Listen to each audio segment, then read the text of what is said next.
Get in, nerds. We are playing Victoria 3. So, we are working on banning slavery as Persia. So, let's get going with it. What the heck happened to my army power projection? Okay, alright. Alright, it's fine. It's fine. I am actually going to... I'm thinking about working on that army power projection. I don't need that much. Let's do this. Can I get a better break... Nope. Get a better breakdown. Average of offense and defense. Okay. Okay. And manpower. Alright, so... if we grab... our primary army... Actually, wait a minute. Hold on. There's a smarter way to do this. Long term. We're getting about 1620 and 1630 from the 2nd and 3rd armies. And that'll get us there. Let's make a 4th army. So we'll get started here. We'll create an army. We'll create a Persia. Let me see. We'll grab a Shi'a Ummah guy. He's wounded. Increase morale loss. That's not ideal. This guy's a cocaine addict. For reduced health. Yeah, we'll grab him. Do you have a better Shi'a Ummah guy? We kind of do. Let me see. No effects as leader. Inspirational order, no effects. Okay, that's fine. We'll put those two guys in there. We'll just match it up with the 1st and 2nd armies. Yeah, so we'll do a 20, 10, and 5 build. 3... is that 20? That's 13.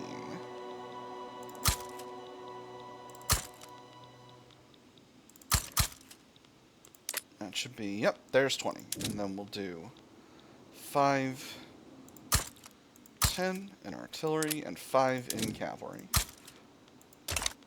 And that should be more than enough. And that'll just be 4th Iranian army, and that'll be nice. We do have a Turkmen national movement that is producing some obstinance, mostly in Turkmenia and Arabistan. Transvaal colonizing Zambezi, that's not something I need to concern myself with. This is going to get us about enough army projection to satisfy our armed forces, and my hope is that if we can do that, we might be able to sway the armed forces again. Next election is 1908, so I got a little bit of time. Secession in Southern Africa, I don't need to concern myself with this. That's just a Basuto uprising in the Transvaal. Now, I do have a little bit of a shortage of mana wars. Law debate success. Excellent. So we're at 27-27 with a 7% advance chance. That's pretty good. Are our military shipyards not able to produce sufficient steamships? I'm sure they would be less productive on steamships as opposed to wooden hulls, but I guess that's the only way they get running. What I really need is a larger number of total ships, but I can't afford it at present. Troubles of the Commons. Every tenancy of the landowners in Tabriz has rental prices beyond reasonable limits. Their tenants direct their ire at the government for not protecting them. Humans have 2 reactions in times of strife. Seek culpability for their woes and addressed accordingly. A sign of strength or fatal stupidity. Philosophers could debate until the end of days. They do agree it is not a sign of intelligence. The blame can be shifted and those culpable profit most of all. Seize the ringleaders. This progresses the movement up. So this kicks off the war. They have to be charged with extortion. Rural folk happier. Reduce plantations throughput. Increases the progress of the thing by a little bit. Orient needs a stern limit. Move it down. Increase standard of living for the lower strata, but only in Tabriz. 2% of aristocrats become more radical. Do I want to kick off the civil war right now? Let's wait a little bit. And maybe we'll get these these army increases done. I might be making a huge mistake. There's not that... They're not getting that much of the country, though. I think I'm mostly building in places where there's not a slave revolt political movement. Well, let's see if this gets us to... Well, no, it's going to take some time for the army power projection to actually go up. So, still, kicking off the revolt would be a thing that could work. Oh. I don't want to do it. We'll let them become more radical, and give the extra standard of living. That's what we'll do for now. Maybe eventually I will kick off the movement, but my cash flow situation is a little bad right now, and I want to get these this army power projection increased. I'm a little bit lower than I would like to be. Maybe what we'll do is we'll throw just another 5 units of artillery into the first army. We'll put them in Arabistan, and that should get us over this line, just as it goes. Yeah, because we're very much getting there. Conquer state in southern Africa, interesting. Oh, interesting. The British are going after the Transvaal, which, you know, it is what it is. It is what it is. There's a revolt in Jammu.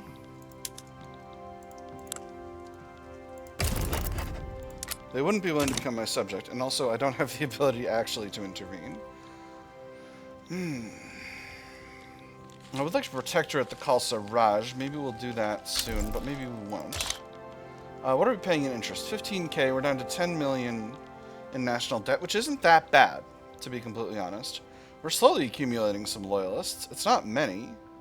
Radicals are going down by a little bit. This is taking quite a bit of time. Ooh, event.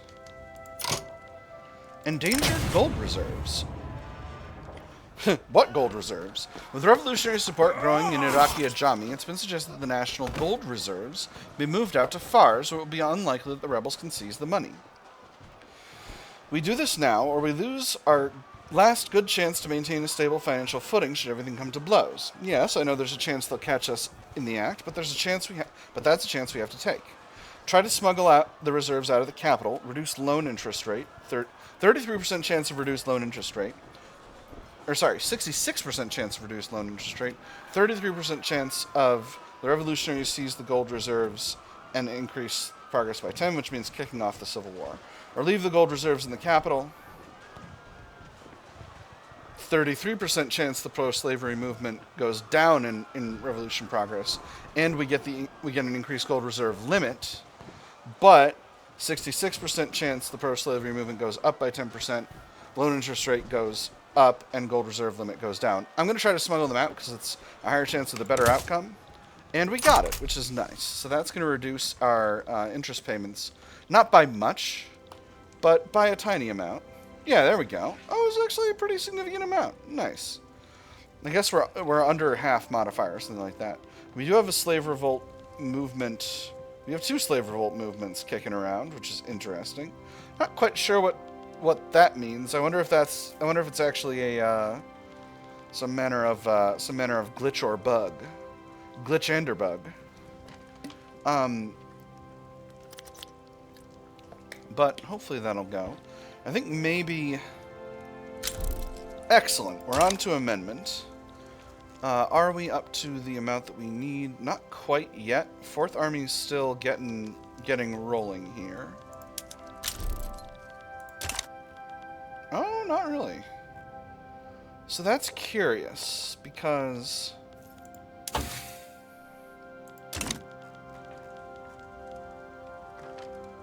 It's not as high as the others, but it's the same army pattern as the others.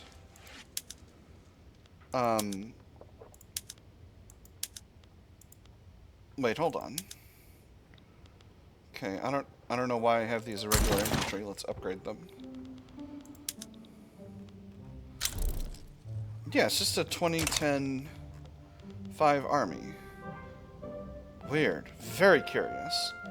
Maybe we'll put a few more units in the first army.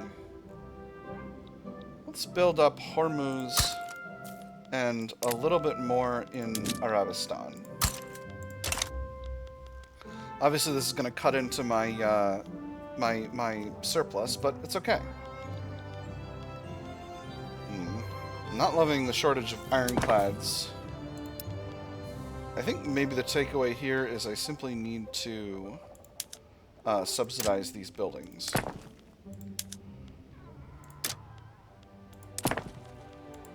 We'll get these ones building wooden hulls because it's more profitable, and then that'll simply handle our military ship needs. Okay, we're very close to getting there now. And with these finishing out, that should get us there, and then we might be able to negotiate with the army, and that would be nice. Plus, we get a slightly stronger military force, which is also nice.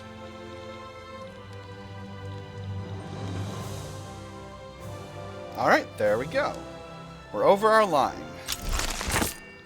Excellent. Commitment to enlarge the army completed.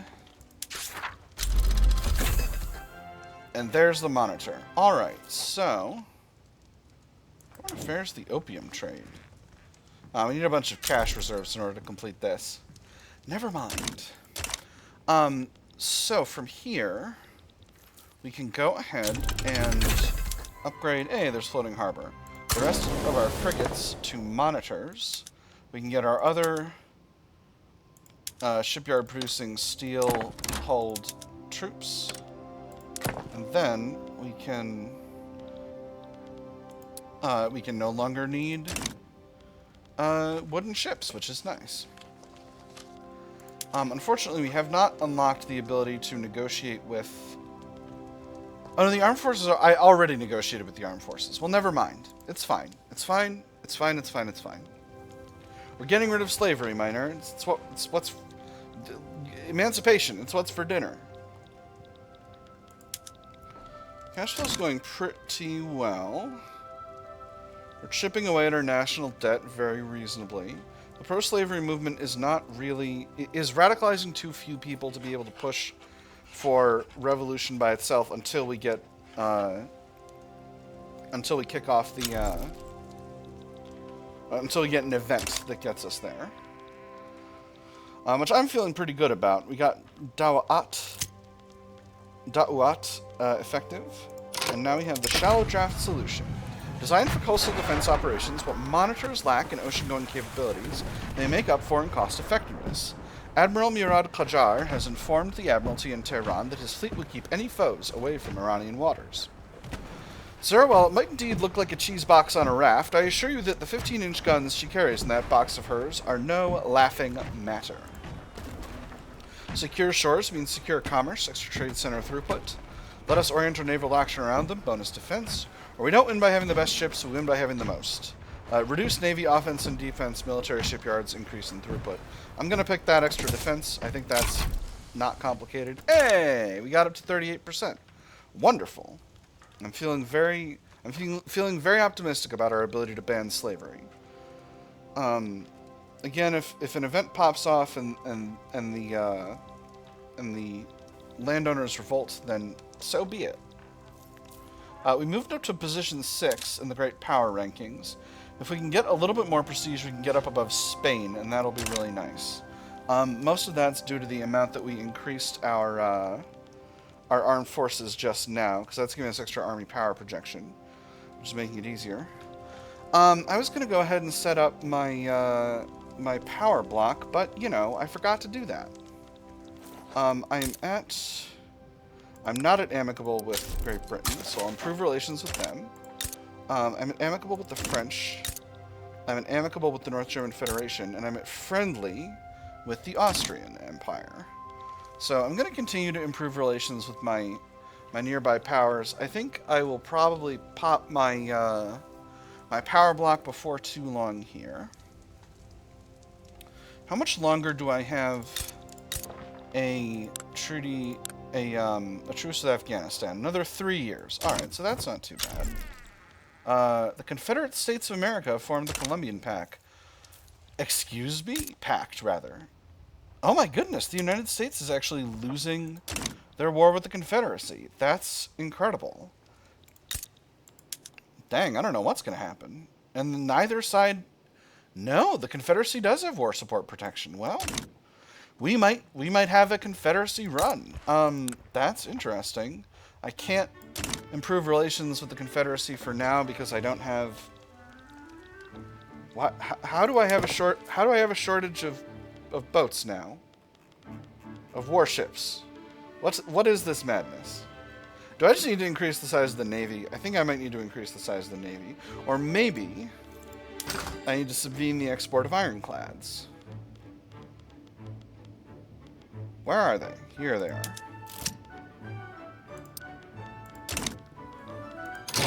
Protests across Khorasan. The radical movement has organized mass protests across the Khorasan region. While the protests have remained peaceful for now, local authorities have raised concerns about possible violence. There was more people than he had ever seen. Sabzavar, once quiet and known for an almost pastoral character, had come alive with shouting, voices, and waving flags. He wondered if any of his neighbors were in that crowd. He had always thought that he shared nothing in common with them. Perhaps he'd been wrong. Allow them to air their concerns? Extra attraction for the radical movement, but... Extra attraction for the radical movement for 2 years. Khorasan gets 2% of pops become more loyalist. Increased pop strength, reduced mortality per turmoil, increased radicals from political movements. Or the authorities must act to halt these displays. Increased pops become more radical. Increased state penalties from turmoil and radicals from political movements. I'm going to do the first one. I think that's just sensible. Let them air their concerns.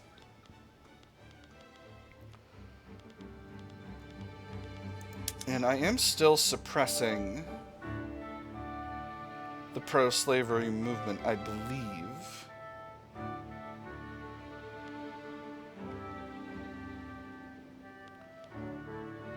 Well, I'm certainly devoting the authority to dealing with it, so them's the breaks.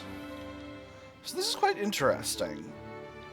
I know that they made the revolution events less frequent, and I think that made a certain degree of sense, because it often felt like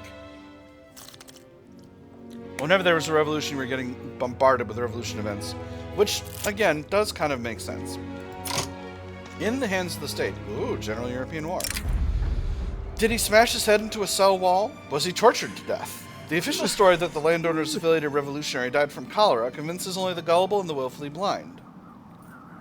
Only one thing is certain. His supporters are livid, and they are out for blood. It was the Freemasons, I tell you. I heard it from the butcher down the road that the warden's a member of that accursed cabal. It's them, or the Nilotics, or both. The Ayatollah is one of them, that's why they offed him. The Ayatollah is Nilotic? Listen, kid, he says, blowing a cloud of thick smoke into the dimly lit room. There's a lot of things they don't teach you in school. Murderers, cries the crowd, change progress of the revolution by 10, stronger landowners and angrier. Or only Allah and the warden knows for sure, let us kindly ask the latter. 3% devastation, increased movement activism. So, let's see. Either way, 10% increased activism is going to get them over that line. 3% devastation is not great, but I don't want stronger landowners, so we're going to go with the second one. And that's going to mean that on the next tick, this is going to boil over. And that's going to be okay. It is what it is. Maybe not. Maybe it's only going slowly. Okay, no, it's going to get there. It's going to get there. I don't love a little devastation, but at least it'll be a few weeks to sort itself out. Hopefully we can get slavery banned prior to then. This revolution will probably still pop off, even if we succeed at banning slavery before it actually finishes. Life among the lowly. Nasir ad-Din Astarabadi, leader of the intelligentsia, has written a sensational story about life on a slave plantation. Late in the afternoon of a chilly day in February, two gentlemen, with chairs close together, seemed to be discussing some subject with great earnestness. For convenience sake, we have said two gentlemen. One of the parties, however, once it began to speak of his plantation, did not appear to truly merit being called a gentleman. Celebrate Nasser ad-Din Astarabadi as a worthy author. This will make the intelligentsia stronger, which I don't love.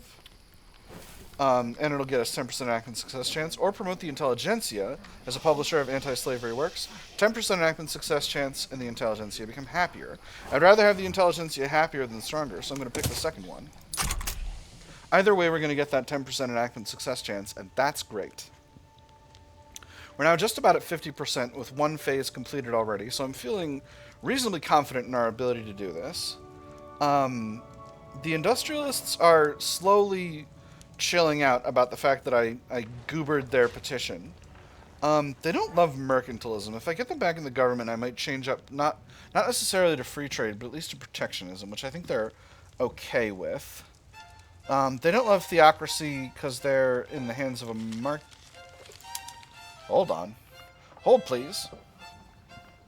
Oh, no, they don't care. What's their... Oh, right. They're plutocratic. They don't like... They don't like theocracy. They don't like corporate state either, which is interesting. Still bashing away at our national debt, but we're doing a lot better with that, which is good. Coup in Majertine, interesting.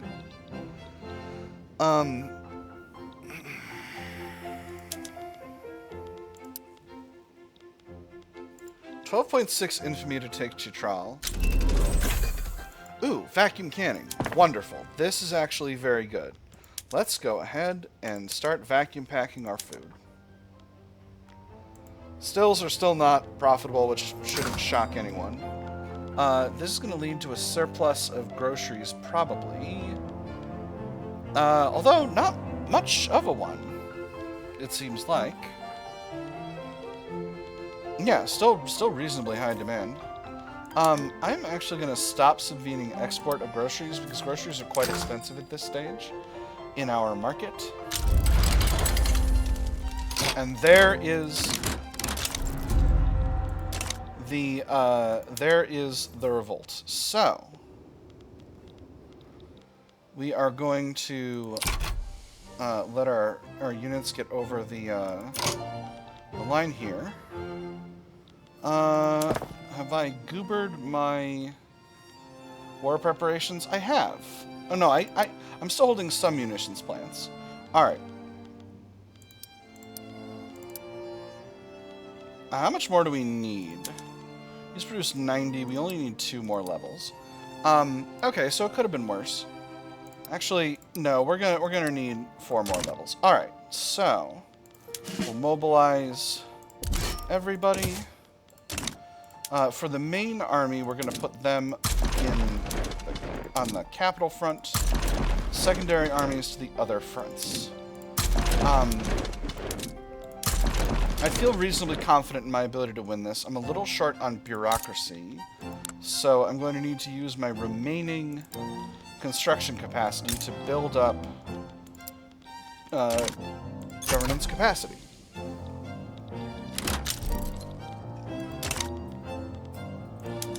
So, the British are likely to stand with me, which is nice. I don't think I need them. I will subvene the import of ammunition for now. Oh, we're short on artillery as well. Okay, so subvene the import of artillery.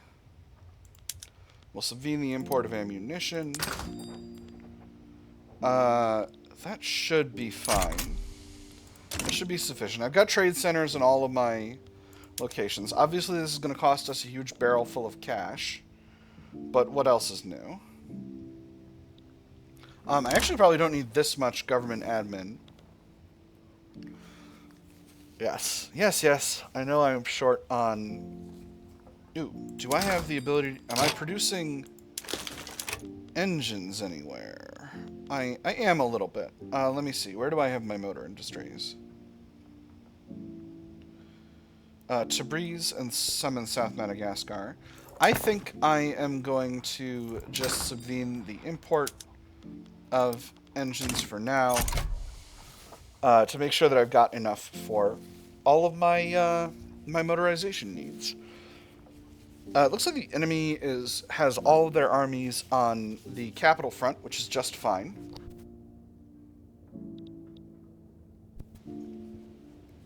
I'm not at all worried about that. Oh, I'm losing some interests, which is a shame, but that's okay. These things happen. I'll get them back once the war is done, and that will be just fine. Obviously, I'm paying a huge price in constructing these munitions plants and government admins that I'm going to use to win the war. It's not ideal, but it is going to be kind of necessary, rather necessary. Because I don't want to be... Well, actually, it might not be. This all might end up being wasted money, but it's still worth having just in case someone gets stupid or something gets weird. Because I've had wars get weird before. Hey, we're in voting. Nice. Ah, yes, because the aristocrats have bailed, we now have a lot more chance of successfully banning slavery. Hey, there's self-propelled torpedoes. Wonderful. Yeah, I actually don't suspect this war is going to be too bad. I suspect this war is not going to be too bad. The enemy doesn't have armies at these other fronts, so hopefully we'll be able to simply get where we wish to go. Please tell me I didn't leave my armies on defense. I did not. Alright, beautiful. Disease among the wounded. The deaths from disease amongst the wounded soldiers is skyrocketing. Imagine a quart. You know how much a quart is, right? No? Well, picture 2 cups of tea. Now imagine instead of tea, they're full of maggots. That's how many we pulled out of this one poor fella after he was left to fester. This is troubling. Reduced recovery rate. Or offload some of the strain to the civilian medical sector, increased mortality and reduced recovery rate, but half as much. I'm going to go with the second one. I'm sorry, it just is what it is. The only front that's kind of in question is the capital front. It looks like we are winning there, so I'm feeling pretty good about that. The Moderate Socialist Party formed again, which is interesting. Let's take a look at our potential election results. Society for Progress now consists of the trade unions and the industrialists. That's going to be tough. The Revival Party has lost a ton of momentum. The Learned Council is still where they are, and the Moderate Socialist Party are now the armed forces. So this is interesting. What do our politics currently look like? We have an unstable government, but I could swap things out just for a little bit. That's not that many radicals. Let's do it. Actually, no. Because, well, the industrialists are unhappy. I don't want them cooing us in the middle of a war. So I'm going to do it. This is also going to make getting slavery banned work better. We got the right result event once again. Yep. Same flavor text as before. And I'm going to let the elections be free. If we're to achieve anything, the elections must be free. So, we are moving forward on all of our fronts except for the eastern one down here. Going kind of slow here. The popularity contest. The eyes of the electorate have turned to the candidates that seek to acquire a position at the head of the government. As the election approaches, voters debate who would provide the best leadership for Iran.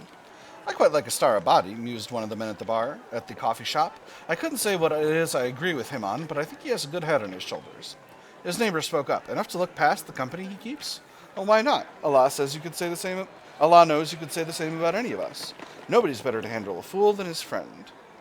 Nasser ad-Din Astar Abadi is the man of the hour, ex momentum to the Revival Party. That's the rural folk and intelligentsia, and he becomes more popular. A term of Esmail Jemshidyan is what the country needs. Extra momentum for the Society for Progress. That's the trade unionists and industrialists, and he becomes more popular. Mohammed Hedayat has the character for the job. Extra momentum for the Moderate Socialist Party, and he becomes more popular. That's the armed forces. And Mozaffer ad-Din Ayrum is worth hearing out. Extra momentum for the Learned Council, and he becomes more popular. You know I'm going to pick that fourth one. I want more momentum in the Learned Council. That's just what I'm basically always going to do here. Alright, so I'm going to put this army over here on this other front, because this other front does not seem to be moving... Oh, no, they're moving forward a little bit. Oh, that's so weird. They've split now. That's quite curious. And... yeah, that's weird. An exile from the Iranian slave revolts, he is a nihilist. Do I increase taxation? I don't think so. Fruitful endorsements. In a gesture of solidarity with the revival party, Mozaffar ad-Din Ansari has encouraged his supporters to vote for it in the ongoing election. For the interests of all principled people, the revival party has a consistent record of excellence. I cannot speak higher of those brave men and women moving around forwards under their name. Yes, our thanks certainly. Extra momentum for them by 30%, or this endorsement would best be more specific. They only gain 20% momentum, but the rural folk get stronger. Rural folk are not that big of a factor in our politics. I'm going to pick the second one. Again, I don't necessarily want them getting stronger. This is going to bump them, I think, a little bit. No, only the tiniest bit. All right, cool. I got there, friends. All right, and that is all the secondary fronts cleared out, meaning we are on our way to being able to take over the capital, which we've got 25% occupation of at present, and should have more soon. We're now at 50%, 40% success on slavery ban. Oh, wait. And I can negotiate with the Shi'a Ummah. Excellent. You know I'm going to do this, and you know what I'm going to do. Amid much shouting, insults, and regrettable turns of phrase, several paths have emerged that would convince the Shi'a Ummah to allow slavery ban to pass. When a man says that he approves of something in principle, it means he hasn't the slightest intention of carrying it out in practice. Otto von Bismarck. Let's add some fine print about political concessions. Adds political concessions, which is going to make the interest group stronger. Vow to improve the lives of common people to 12.9. That's not going to be easy.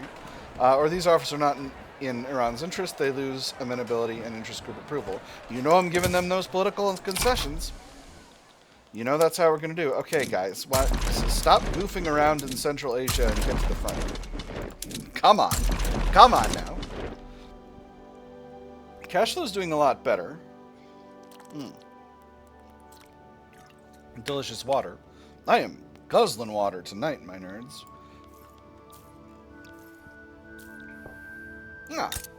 The American Civil War has finished. Very interesting. And North German Federation is actually losing its war with the French and various others. It seems they're at war with Austria and Russia as well. Although Austria appears to be simultaneously losing a war with the two Sicilies, which is also interesting. Commander commends civic coalition. General Hedayat has made public statements in support of the moderate Socialist Party, bringing into question the political neutrality of the military. It is my duty to defend the nation and its interests. Politics is as much a part of war as battles and logistics are. I don't see the problem with doing my duty and doing what I can to make sure those who are best fit to protect the nation end up being the ones in charge. Ahmad Hedayat can say what he wants. Extra momentum for the moderate socialists. Reprimand him. Good soldiers don't give orders, they take them. 5% of officers in the whole country become more radical. Or, if Ahmad Hedayat likes politics so much he ought to get more involved, he becomes the leader of the armed forces. So, he's a royalist. Royalist is... they like monarchy and dislike theocracy. So I don't want him leading the party. But he can say what he wants. I'm fine with the moderate socialists getting just a hair stronger. I can live with them in the government. I can form a government with them. I'm forming a government with them now. The Shi'a Ummah and there is the revolt quashed. So let's get our production methods reset.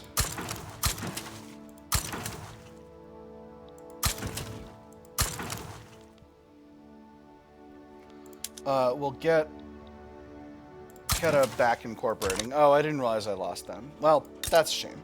It's going to be 9 years. Them's the breaks. We'll let things reset just a little. This should be sorting itself out. And slavery has been banned. Beautiful. That is wonderful. And a bunch of political movements disbanded. Just a whole mess of them. The slave revolt movement, the slave revolt movement, the slave revolt movement, the slave revolt movement, the slave revolt movement. Let me see. There's two more movements. The slave revolt movement and the slave revolt movement. Interesting. Maybe Paradox needs to check on that. So, from here, we have quite a few movements that desire cultural exclusion, and a few that desire, and one that desires racial segregation. I could do that.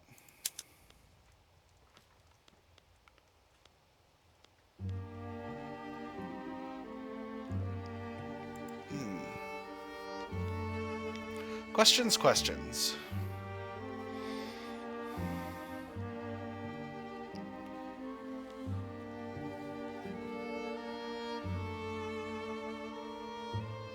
I think for a large empire like ours, cultural exclusion is the most reasonable, but let's take a quick look at our population. Society, cultures. Interesting. We have... Wow. We actually have... We're a pretty multicultural nation, all told.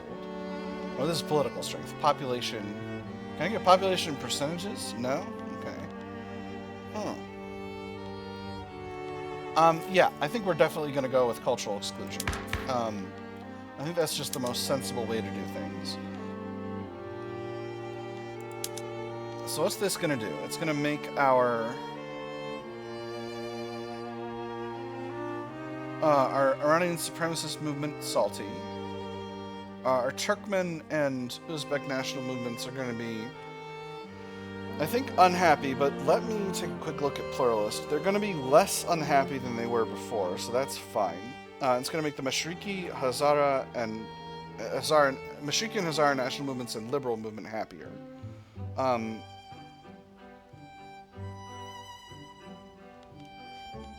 let's do it.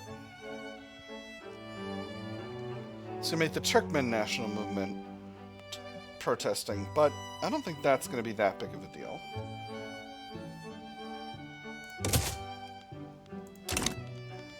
And I have people I can negotiate with. Can I negotiate with the... No, I can't. But let's negotiate with the armed forces. Maybe we'll give them some political concessions as well. Or maybe we'll commit to increasing the size of the army again, which I am going to do long term. Actually, invest more in military shipyards. That's not great. Oh, commit to increasing the size of the army. That one's very reasonable. We only need to get up another 1,600 for that. So I'm going to do that. That one's a winner. That one's a winner. I could also negotiate with the rural folk who are against. I don't wish to negotiate with them, though. So I think I'm perfectly happy with 11% success chance, 12% stall chance. Hang on, what's going on here? Ooh, the Turkmen national movement. No, they're going down in activism. Interesting. So who else is opposing? Absolutist movement. That's obvious. Oh, and I've got a little bit more authority now. Now, I still seem to be a little bit low on bureaucracy, but that's sorting itself out right now. I heard an event proc.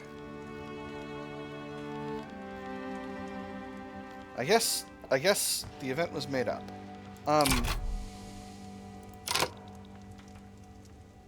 This number's still feeling a little weird to me.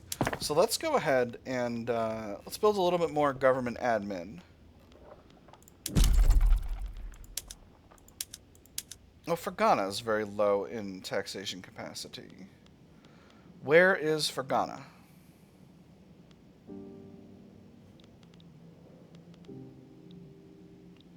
Here.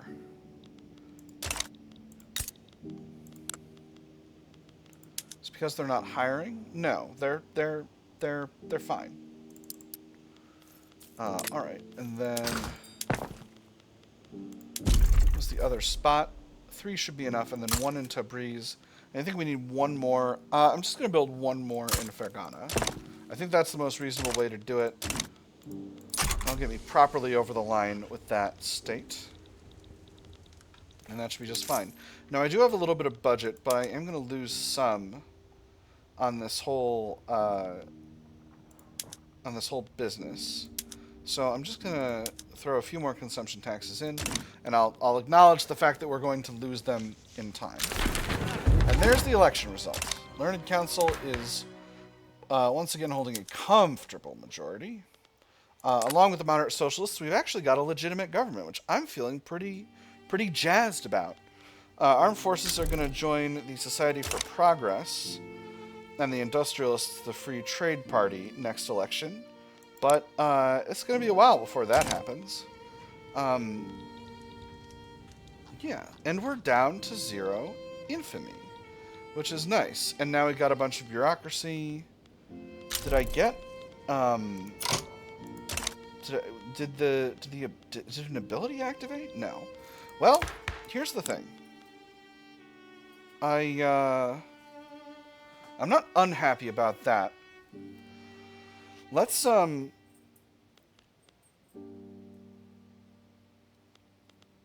just a little bit more government admin, I could increase welfare payments, education, and law enforcement. Ooh, I could do health system as well. Let's do that. Let's do it. We're gonna build a little bit more government, and then we're gonna found our power block. That's how we're gonna handle it. It's all coming together. All right, Fars and Tabriz. We'll get a little bit more government admin. Now, Fergana, are you... We're good. We're good for taxation capacity there. Now, we're actually a little bit over. What the hell? Hold on. We keep going up in taxation capacity. This is bananas. Not that I'm complaining, but I feel like the other shoe's going to drop. Discord within the Shi'a Ummah advanced chance. An influential faction within the Shi'a Ummah has grown frustrated with their co-members' neutrality on the topic of cultural exclusion.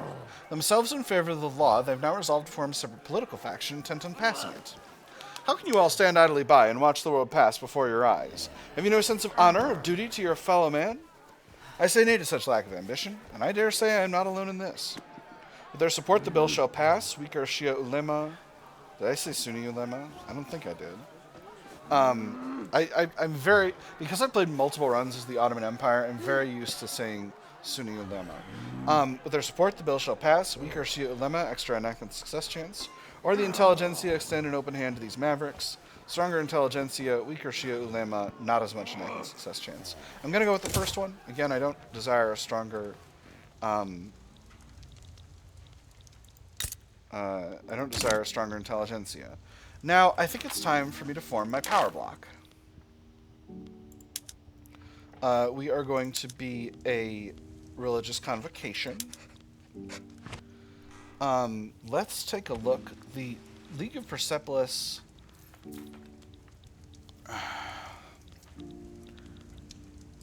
I don't want to just...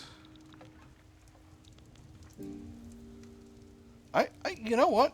We're gonna have some notions. We're gonna call ourselves the Shi'a Ummah, which means all of Shia Islam, and literally the community. Let's see, for our emblem, gotta go. I'm gonna keep gold for the emblem color. For the map color, let's go with a nice dark green. And we'll do the same for our primary color. Secondary black, I'm fine with that. The emblem color, let's go with a slightly brighter gold.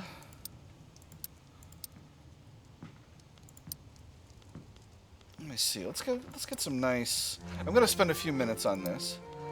First, let's take away the sides that I can... Ooh, This is very Persian, actually. Top will do the crescent, obviously. Side.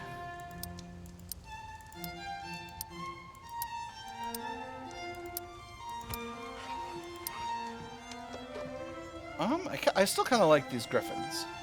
For the center, I know they added more of these. Just a whole barrel full of them.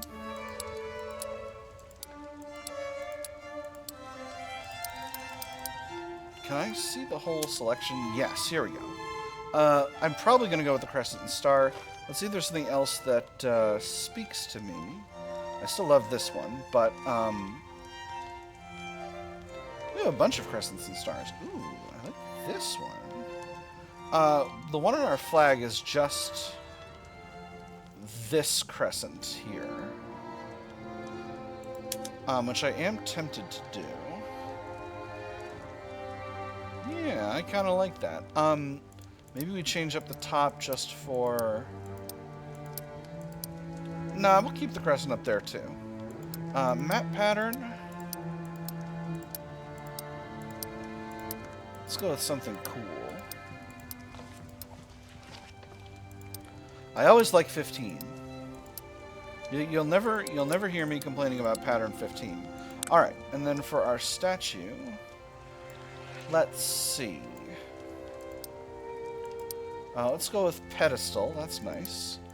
Gazelle, guardian, chimera, lion, octopus, Ethiopian obelisks. I'm probably gonna go with.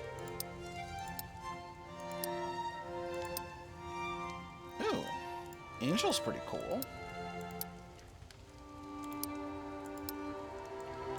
Dancing lady looks very cool. But I'm probably going to go with pointing man. For the head,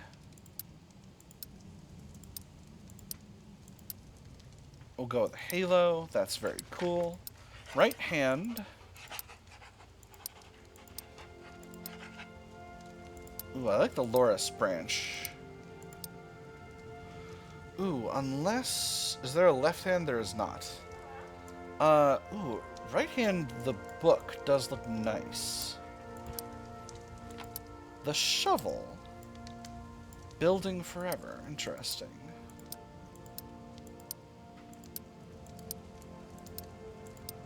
I also like the trumpet. I like the fire. Ooh. And on the back...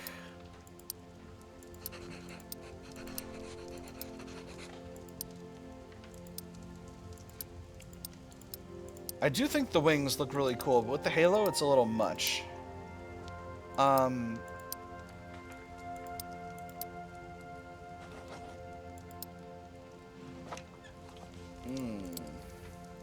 think the cape. We only get one. We only get one item. We only get one item. So let's. I do love the loras branch. I think that has a certain vibe to it.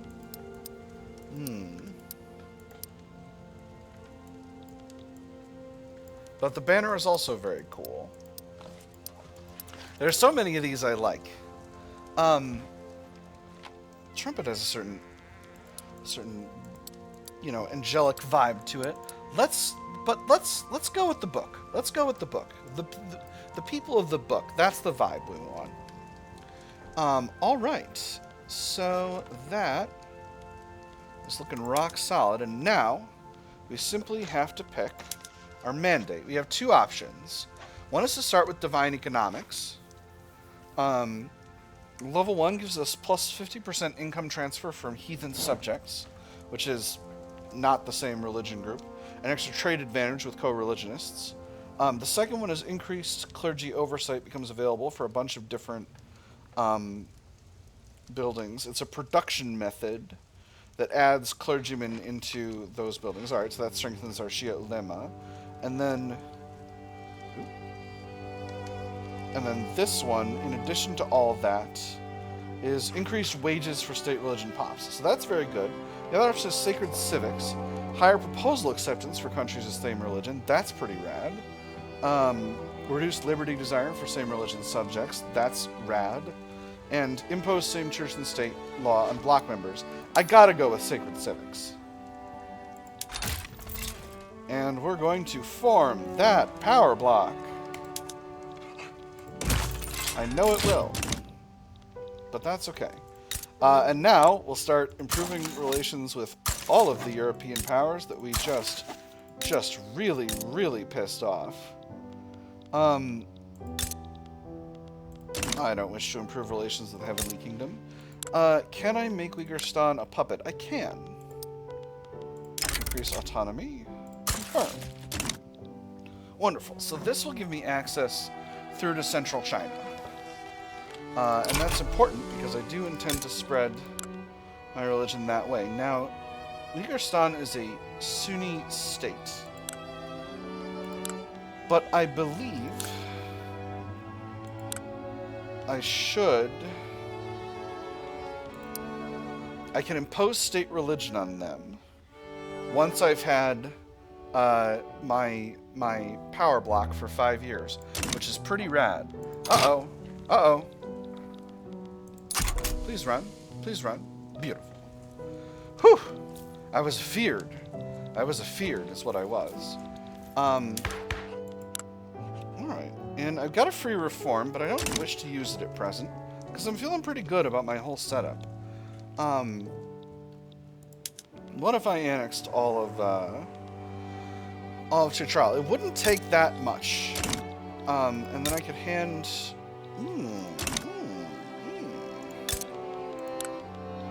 Jammu... I could take Jammu and pass them Kashmir, although Kashmir... Mostly Chitrali people. Yeah, maybe perhaps I will do this. Jammu is a Kashmiri... Or no, they're a Kashmiri state, and Kashmiri people are... Yeah, still very far from where we are. Alright, I think that's the plan. So, let's conquer, let's annex Chitral. The Ottoman Empire might try to stop us. That's interesting. Do I believe I could take the Ottoman Empire in a fight? Ooh. It's not looking great. But when I get trench works, that'll change things. So maybe I'll just chill for a bit until I can get trench works, and then I'll be in a much better stead. After that, I'm going to continue bashing away at military, because once I got automatic machine gun, things are going to be much, much cleaner. Wargaming I might also get. 10% army offense is not nothing by any stretch of the imagination. War propaganda could also be good. We're actually getting here by natural army growth, mostly. 4th Iranian army appears to have significantly increased in size. Due to having a bunch more... okay, so, hold on. What's actually happened here is this. We took over some territory, and some territory that the rebels had increased the size of the forces of. So, here's what we're gonna do. We're just gonna create a new army. And we're gonna expand that army into...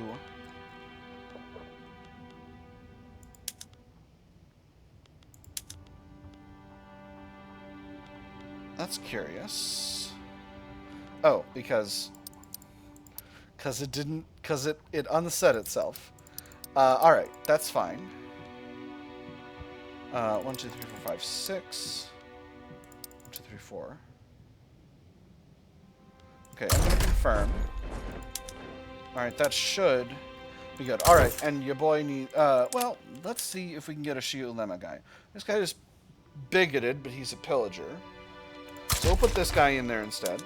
And then this one needs a little bit more... This guy's got a psychological affliction, but that's not too bad. Let's grab him in there as well. And then we'll just go ahead and expand the size of the armed forces by just a bit. Where do I have an uneven number? Oh, I don't. No, hard to say. Who's to say? We'll go with 1 there. 1 there. I gotta have an uneven number somewhere. This is silly. This is silly. I'm up to 15, 10, and 5. Or no, this needs to be another 5, but still. That's not really the question. That's not really the question. Anyway, let me get that done, and then I'll worry about the specifics later. Law progressed to amendment. Wonderful. I do still have the ability to negotiate with the rural folk. They are currently opposing. But I don't... Yemenite, National Awakening. Interesting. I'm not really concerning myself with that. Now, what if we go after the Khalsa Raj? I could make them a protectorate and then seize Pashtunistan. I think that might make sense. Will anyone try to stop me if I do this? Looks like no. So let's do it. We will mobilize our second army.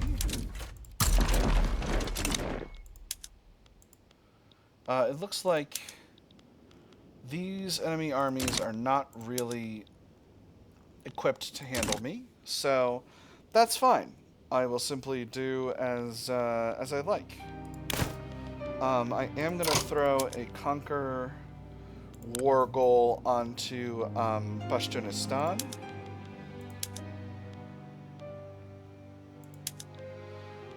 Ooh.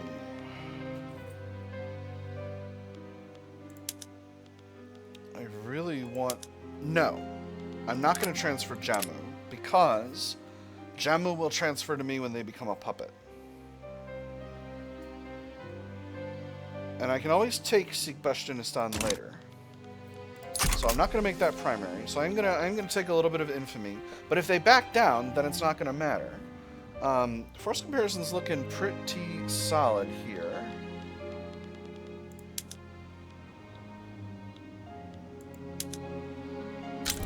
Oh, weird. Third Army lost a bunch of units. That's why we're at uneven numbers.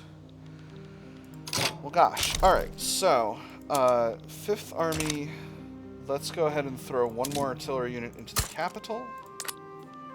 And then, Third Army, 2 more. 1.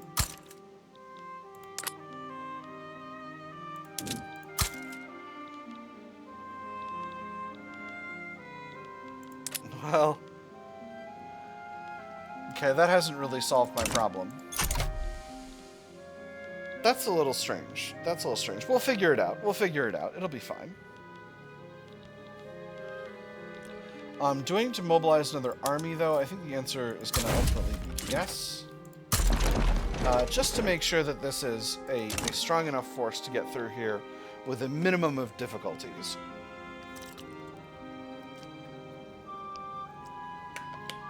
I know our armies are very expensive. Although speaking of cash flow, we are pretty high on bureaucracy. So there are definitely places where I can reduce the size of government sectors. I know in civil wars, the enemy AI often builds up a bunch of government that it doesn't need. For example, here in the capital, civilizing mission, interesting. I could drop government size by 100 and not cause a problem. So, like, there we go. I don't want to lose too much. Heirs commitment enlarge the army completed. So that's wonderful. And we're still chipping away at cultural exclusion. Feeling very confident about that. And I'm feeling very confident in this war as well. The ideal citizenry. Discussions on the nature of national citizenship have emerged in the Salons of Tabriz. The vision of Persian primacy under cultural exclusion has come into conflict with more universalist ideas. Major Shafai is conspiring again. Karim swiveled his head to follow his friend's thumb. There indeed was the Major, clad in the same uniform as ever. He was leaning in to discuss something with his companion, more for appearances than any genuine desire for secrecy. So he is. Honor and loyalty, he always says. Honor and loyalty. We talked the other week about what makes for a good citizen, and he said the same thing. And what did you say? Alright, so, sorry, just filling up my water once again.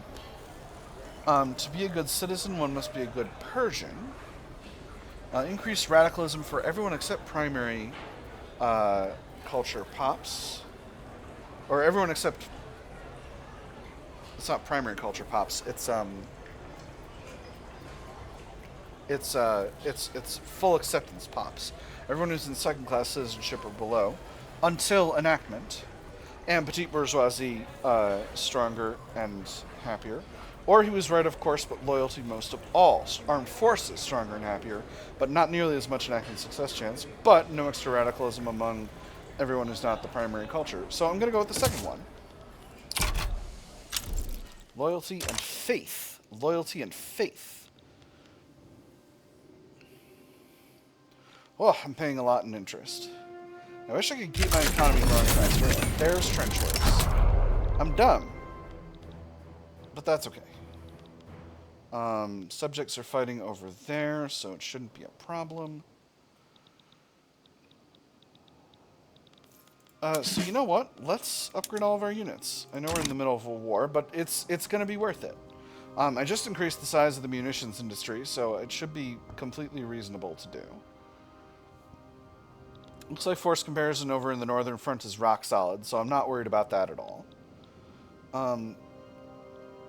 Interesting. French Republic is in a war with who? With the Germans. Oh yeah, that's that war that they're winning. Wow, they are just pummeling Germany. Just beating the snot out of them. You get them, France. Nice. We're on our way to producing craft paper, which is also pretty cool. Ugh, sorry. And how are we doing here? We are winning an advance here. That's pretty good. We got a lot of infamies, but I can relax after this for a bit. I will admit my eyes were a little bigger than my stomach in terms of what I thought I could accomplish during this run, but them's breaks.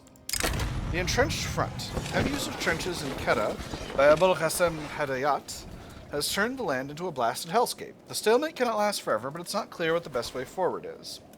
Have you been there in the trenches? It's less lonely than you might think. You have friends everywhere.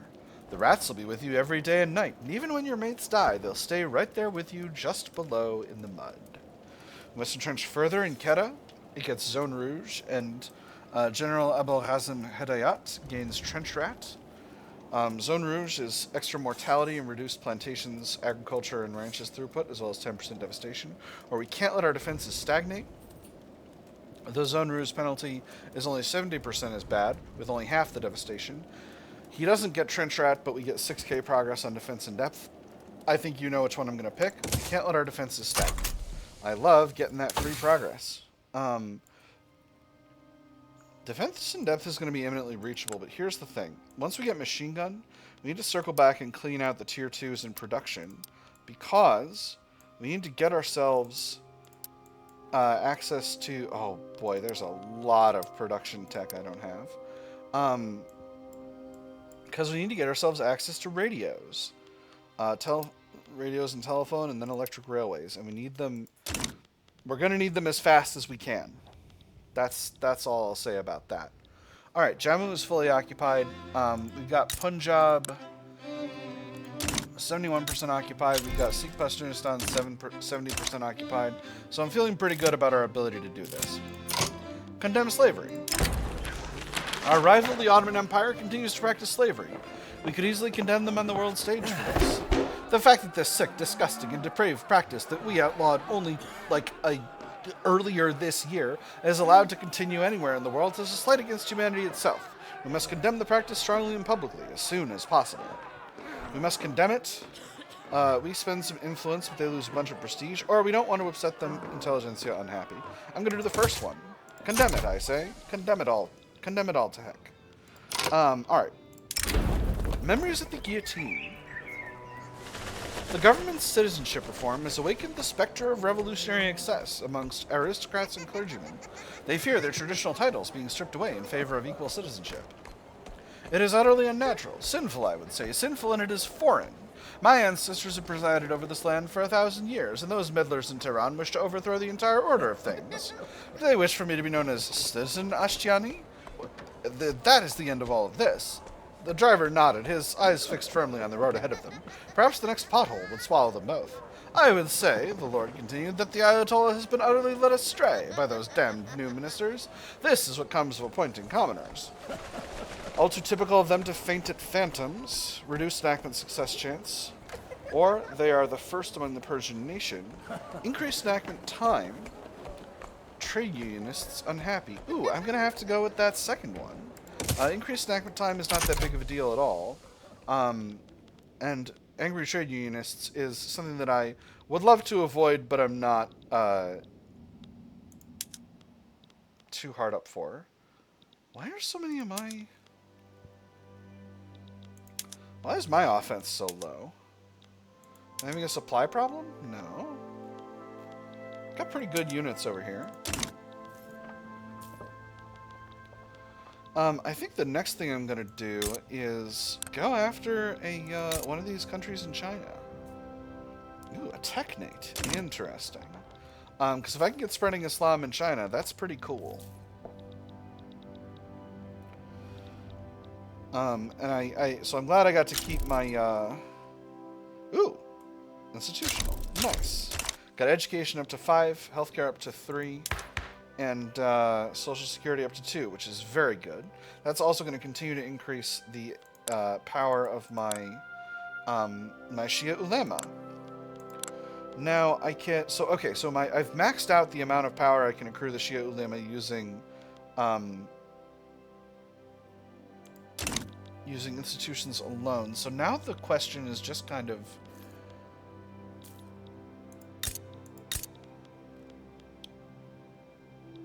taxation. I'm looking for taxation capacity. I think I'm going to reduce the amount of government buildings rather than increase the other stuff, because I just don't. I think I need the cash flow more than anything else. Oh yeah, we're way over taxation capacity here in Khorasan. Alright, beautiful. So I got Iranian Pashtunistan. I'm going to start incorporating the area. That was dumb.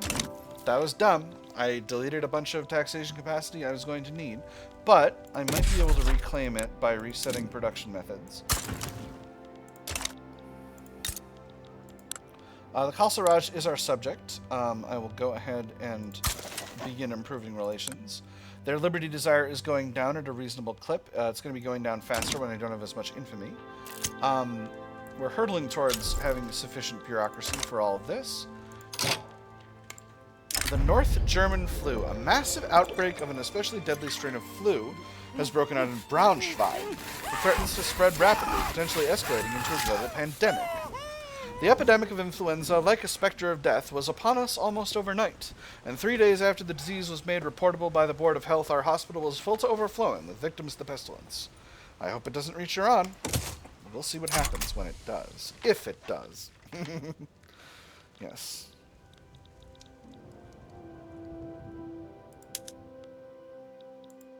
We've still got a treaty with Afghanistan for another 5 months. But also, I don't want to get my infamy too high, so...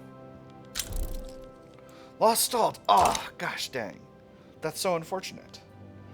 That makes me very unhappy. That makes me very, very unhappy, because now we're only down to 16%, and this could take a long time. I really wanted to keep that 30% bonus. That having been said, Khalsa Raj being in our block is a very, very good thing. So... let's take a look at our power block. We're very high cohesion. We're not gaining mandate progress very fast at all, but you know, that's a process. I think we're definitely going to max out Sacred Civics as our first thing, because there's a lot of really good stuff in there. In particular, I would love to get Uyghurstan. Ooh, let's reduce subject payments. Sorry, I wasn't thinking about that. Ooh. And the Marina Kingdom. What? You're animist. So I definitely want to reduce I definitely want to impose state religion on them. Yeah, definitely going to be on the docket for them. We're going to spend some cohesion on it, but it's going to be worth it. Jammu is also in our power block. I'm going to improve relations with them. And that's going to leave me with a pretty... I got a pretty healthy setup right now. I'm feeling good. I'm feeling pretty good. I should have some more interests to declare. Oh man, I've got a ton of interests to declare now. Equestrian Bantu National Lake. Interesting. Well, let's declare the rest of India. Japan, South China, and then maybe we'll do North Africa and Italy. Is there any of North Africa I could take over? Not really. Not at present, at least. Now the question kind of becomes, can I take the Ottoman in a fight? Still paying a lot in interest.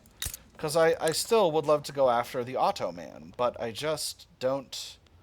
oh man, they're up to the number 3 great power in the world. We've surpassed Germany, and we've surpassed Spain, and Austria, and Russia. Oh wow, Austria has fallen to 14th. They're really weak now. Interesting. I wonder if the dual monarchy just goobers them completely.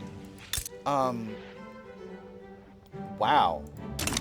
Russia does not have a very strong military at all at this stage. Just get rid of all these. This is the game lagging. This isn't YouTube lagging. Let's take a look at some of these, some of their army. If I can find them. So they do have trench infantry. They've got a modern army, but not one with the... Oh boy, oh boy, oh boy. Dial it back, dial it back, dial it back.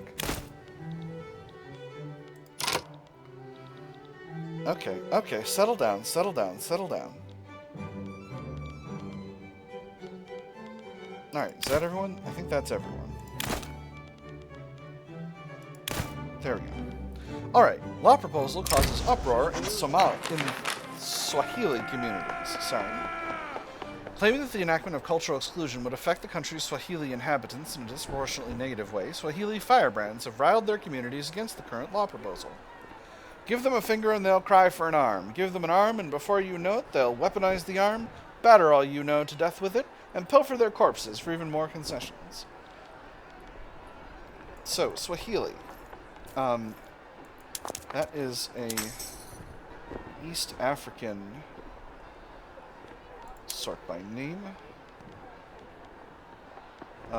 East African culture. Eastern Bantu. Very low accept. Oh yeah, these people were probably brought in as slaves during the slavery period. Option 1 is, and their thoughts concern us how, force the issue through. Penalty to bureaucracy, 5% of Swahili pops in Oman become more radical. But extra enactment success chance.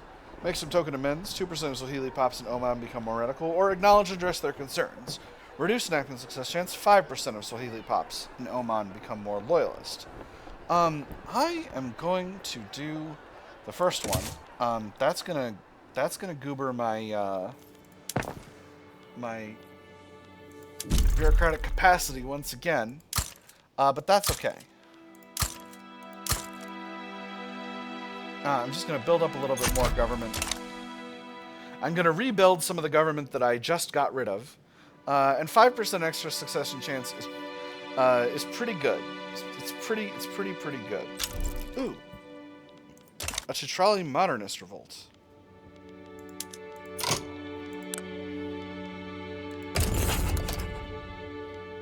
They would not be willing to become a subject, unfortunately.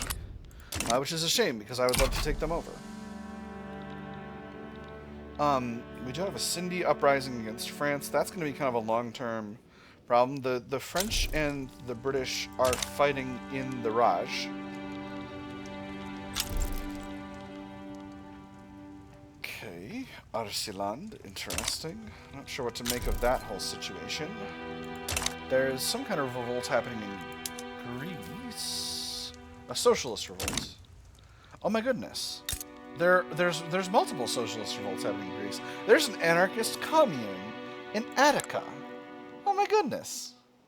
That's incredible. Wonderful. Based. Alright, so Kalsaraj is still going down in Liberty Desire, but only a little bit. But that's going to be easier later when A, relations with them are better, and B,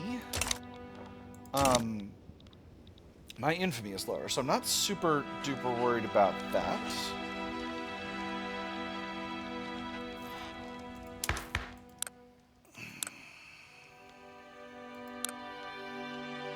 Man, I have really given a lot of political concessions to my Shi'a Ummah. It's kind of silly. It's kind of silly that I haven't managed to just totally lock in the government for them, because we're getting a bunch from. Oh, interesting.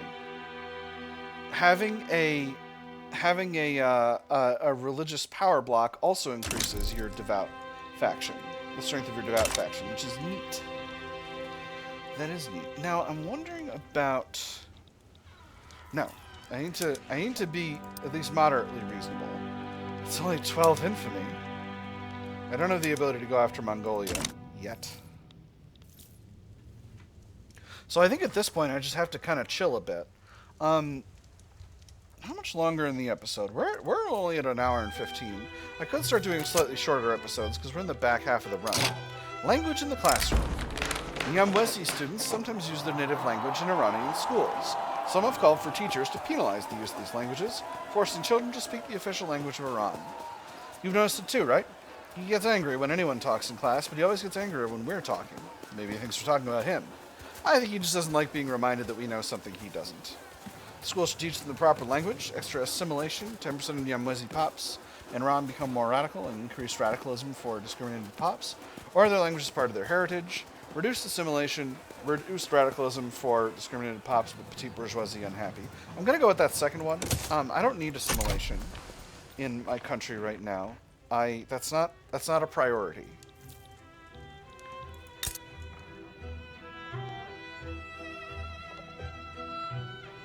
Interesting. The French and the British are in a forever war. Public address goes awry, a stall event. What was meant as a routine speech on the merits of cultural exclusion by Nasser ad-Din Astarabadi has quickly devolved into a public relations disaster for the intelligentsia. Fumbling his way through a series of poorly presented talking points, Nasser ad-Din Astarabadi's arguments have been viciously and convincingly picked apart by his political opponents.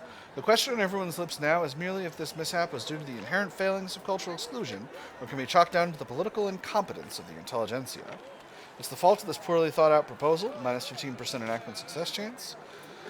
Nasser ad-Din Astarabadi must take the blame for this setback, minus 10% enactment success chance, he loses popularity and the intelligentsia become weaker, or scrap the current draft and make a show of a rewrite. One setback, 10% increased enactment time, 10% increased enactment success chance, and he loses some popularity. I'm going to go with the third one. I think that's actually better overall because of my low baseline of enactment success chance. Getting up to 30% is pretty good. I still only have a 13% stall chance with an 8% advance chance, so I'm feeling pretty good overall in terms of my ability to pass it. I'm already on phase 2, so that's okay. Coup in Nepal, interesting. The Red Scare. The rise of a communist regime in Japan has spurred a sense of terror and mistrust across Iranian society. Many fear that Iran will be the next to fall to communism. Every newspaper on the stand bore a title more extreme than the last. Shrill newsboys hawked them on the corners, sending competing claims of atrocity and terror across the streets. Assassins and madmen claim power in Japan, cried one of them. Discovered Red Bible reveals agenda of world revolutionists, shouts another. Amidst all of them marched 10,000 wide-open ears, soaking up each sensational word as they hurried along to their stations. It could happen here. Angrier and weaker trade unions, 2% of upper stardom pops become more loyalist, or a panic would be wholly unwarranted. Every other interest group gets angry and weaker, and 2% of lower stardom pops become more loyalist. I'm going to pick the first one. Not a shock. Let's take a look at the Red Scare. The Red Scare lasts 10 years now. Oh, I think it always did. No, this isn't a progressing one. Alright, so. The emergence of a powerful communist regime in a foreign country has aroused fears amongst certain segments of the population that Iran will be the next default to communism. Domestic political currents with left-wing agendas have fallen under the scrutiny of anti-communist forces, as they're accused of being harbingers of bloody revolution and agents of a foreign power. Will fail if at least one of these. Iran has enacted any variant of Council Republic, or any civil war in Iran is a revolution with progress greater than 75%. If time runs out, triggers the event a subtler terror. So this is interesting. I think this might have used to be no, that's the Spectre of Communism event chain I'm thinking of.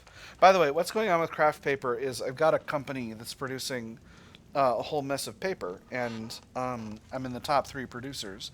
And what that means is if the company stays prosperous and I stay in the top 3, eventually they'll start producing super paper, which everybody wants for their paper needs, and that's going to make them super duper profitable. Sadly, my Metalworks consortium is just not. They're not as profitable as they could be, and I wish they were more profitable, but I can't do anything about that.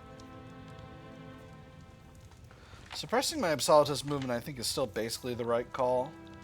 I would love to save the authority, but I don't necessarily. Oh, actually, I've got some bureaucracy I could play with. Treaty of Reciprocity. Okay, I don't remember which country that is.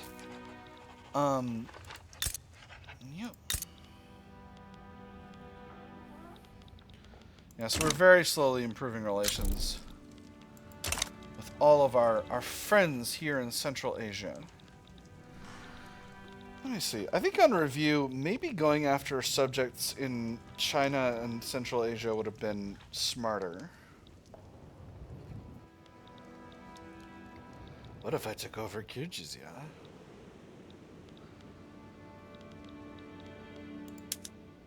Nice. Dangerous Hours. Fazlullah Efsahani. Fazlullah Efsahani, a particular prominent figure within the rural folk, has issued scathing accusations of communist infiltration within the Iranian press and government itself. What do you propose we do? We're losing the people. I'm sure I don't need to dictate their sentiments to you. No, you don't. A kingdom for a worthy distraction from the ills of our government. Preferably one more credibly bloodthirsty than ours. By Jove, that's it. What was the name of that dreadful ideology? Whichever it is, summon the papers at once. Call all those accused before an investigatory committee. Weaker and angrier trade unions. 2% of rural pops in Iran become more loyalist, or he should provide some evidence for these claims. 5% of rural pops in Iran, rural folk pops in Iran become more radical. Alright. How many people are we looking at? 2 million for the rural folk. 1 million for the trade unionists. So, I'm going to do the first one, because that's a lot better in terms of my balance of loyalists. I actually I got a lot of radicals going up pretty fast now. But I had them reduced significantly for a while. I got a lot of turmoil in Pashtunistan. Yeah, a lot of turmoil here. Oh my goodness, we don't even have we don't have any trade sectors here. That's why. So let's build some trade capacity here. It's going to go relatively slowly in terms of its objective speed, but it's still only going to be 10 weeks, so I'm not super worried about that. Lots of small rebellions in Britain, but the British and the French are continuing to shoot at each other. Let's take a quick look at that war and see how it's going. Now this is Victoria 3 slowing down, not everything. Oh my goodness, the British are getting absolutely flummoxed. They're getting really kerfuffled. 1.5 million dead and 3 million wounded on the British side. On the French side, 7/8 of a million dead and almost 2 million wounded. Wow, things are pretty tight over there. Subjects to citizens, an advanced event. The gradual transformation of Iran into a nation-state has created a need for a new civic curriculum in the schools. The new curriculum will elevate the history of the Persian people over that of other nations. What do I mean when I say to be a Persian? Asked the teacher. One of the students rose to answer. To be a Persian is to be proud. It is to be honorable. It is to defend our people. It is to serve Allah and the Persian nation, and to respect our Ayatollah and his ministers. The student stood stock still until the portrait artist in the corner of the room peeked out from behind his canvas. Well done, Reza. You may sit. Grant all the funding needed for these changes. Cost $16K per week. 20% enactment success chance. Or a slower process would ease the burden on the treasury. 10K, but only 10% enactment success chance. I'm just going to do the first one. It's only a difference of about 6.7K, and that's not really that big of a difference. 20% enactment success chance is really, really good. This is going to get us going, hopefully, pretty fast. Maybe before the end of the year we'll be able to have this done. Oh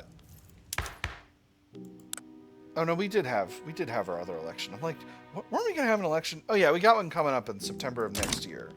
Alright, so that's pretty chill. That's pretty chill.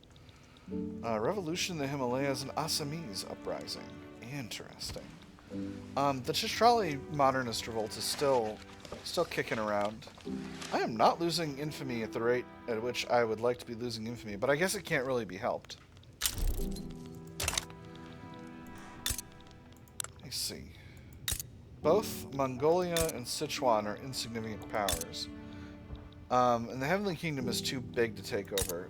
The Shi'Be fundamentalist revolt. Curious. Fundamentalist isn't a word you hear much anymore. I think Tian's like, yeah, taking over these bits of China would be nice, but it wouldn't be necessarily that useful for me economically.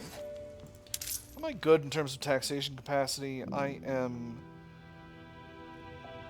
mostly okay from a taxation capacity perspective. It's mostly the recently conquered modifiers and obstinance from my my national movements that's making my tax income a little bit rough. And there's improved fertilizer, which is excellent. I'm going to enable that right away. Ooh, I should go to steam trawlers for my my fishing lures. And there's the bolt action rifle, which is very good. So, what did I just... Ah, yes. Fertilizers. Bolt action rifles, and of course, improved fertilizers for my fertilizer plants. That's very good. That's going to make things a whole lot easier. We're going to need some more oil. We're not going to need any more oil. Is oil expensive? Or is oil just pretending to be expensive? Oh my goodness, we're importing tons of oil. Ridiculous. We're in the most oil-rich area in the world. Although, oh, we don't have the tech. We don't have the tech to get it out of the ground yet. We need pump jacks. Yeah, we've been relying more or less completely on tech spread over here in production.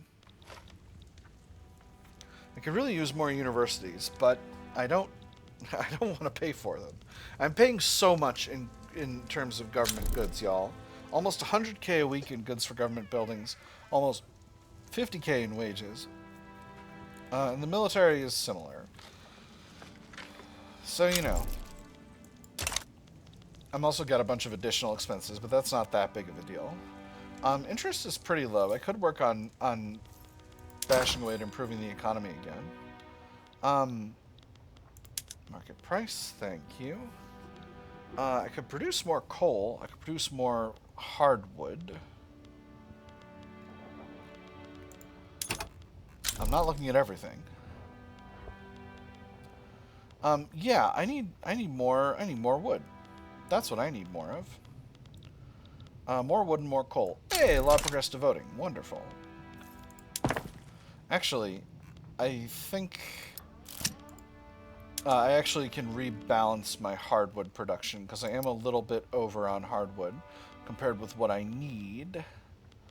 So let's get Southern Turkestan on prioritizing softwood production. And we'll do the same in Kabulistan. And let's see what that does to wood prices. Okay, that's about evened them out. Alright, that's good. That's good. So now, we'll grab Pashtunistan, Iraqi Ajami, Uzbekia, Fergana. And we'll just build up some extra, a little bit more logging in those areas. The North German flu spreads. Gosh dang. I was hoping we could avoid it. We never can. The deadly North German flu has appeared in Iranian Trucial coasts. The pandemic is quickly becoming a global crisis. It was likened to the rush of the wounded from the field of battle, and the house was filled to capacity almost at once. Within a few days, it was necessary to open a ward in a college gymnasium, which was equipped with beds from our students' dormitory. When will this plague end? North German flu appears in the Iranian Trucial coast, increasing mortality for the next 6 months. The state may get hit by further waves of the pandemic. North German flu appears in the Nejd, increasing mortality for the next 6 months. Adds flu pandemic to the Journal of Iran. The pandemic response decision is available, which can mitigate the effects and spread. So, now France and the Ottomans are in a war. They finished their war with the Brits. And now they're in a war, or at least a diplomatic play. Oh boy. Oh, curious. Oh, this is curious. There's... What on earth? Chile is a subject of the United States, and they're going for independence, and France is involved. There's also this other thing. That's just a local thing. But this, what's this? So we got Chile, Mexico, and Spain on one side, and we got France and the United States on the other. And America wants a bunch of revoked claims to reduce Chilean autonomy, regime change in Santo Domingo, and to liberate Santo Domingo. Interesting. We'll see what comes of this. Now, how are the Ottomans involved? What side are they on? I mean, obviously they're against the French. Okay, so yes, so they're supporting the Spanish, the Mexicans, and the Chileans. Cool. What an interesting situation. I just hope both sides have fun. Just kidding, I want the Ottomans to lose. But mostly because I want to steal a bunch of Ottoman territory. The North German flu spreads. The deadly North German flu has appeared in Baluchistan. The pandemic is quickly becoming a global crisis. I'm not going to read this flavor text. It's the same one as before. Okay, so now it's in Baluchistan and Quetta. Alright, let's take a look at the flu pandemic. Plus 100% mortality. It's very high in Baluchistan and the Nejd. It's lower in the Trucial coast. So, what can I do about this? Pandemic response. The government must determine its response to the flu pandemic that threatens to engulf the nation. Stricter measures will surely have a cost, but will save lives. By the authority and direction of the State Board of Health, there will be no classes in the university beginning at noon tomorrow. Students are forbidden to leave the town. To do so would spread the infection. Impose a strict lockdown and close non-essential businesses. States are much less likely to experience successive waves of the flu. Flu mortality is greatly reduced for successive waves. Reduce throughput by 50% for 5 months in all of the affected areas. Mandate health measures such as distancing and protective masks. States are less likely, but not significantly less likely, to experience successive waves of the flu. Flu mortality is reduced, but not greatly reduced for successive waves, but only minus 25% businesses throughput. Or we can't risk harming the economy. States will always experience successive waves of the flu, up to 4 waves. Flu mortality may be very high. I'm going to do a strict lockdown. I think that's just reasonable. I don't want to take a huge hit of mortality. I don't think that's a hard thing to understand. How are things going in Japan? Oh, right. What? What are you? Tohoku? Tohoku, what is happening over there? Well, I've fallen to 6th position. Why have I fallen to 6th position in the prestige rankings? Well, Spain got up above me. And the Ottomans too. What happened there? That's weird. I wonder if the Ottoman Empire got themselves a modern army. I wonder if that's what happened. I wonder if they finally got trench infantry. And it looks like they're still on skirmish.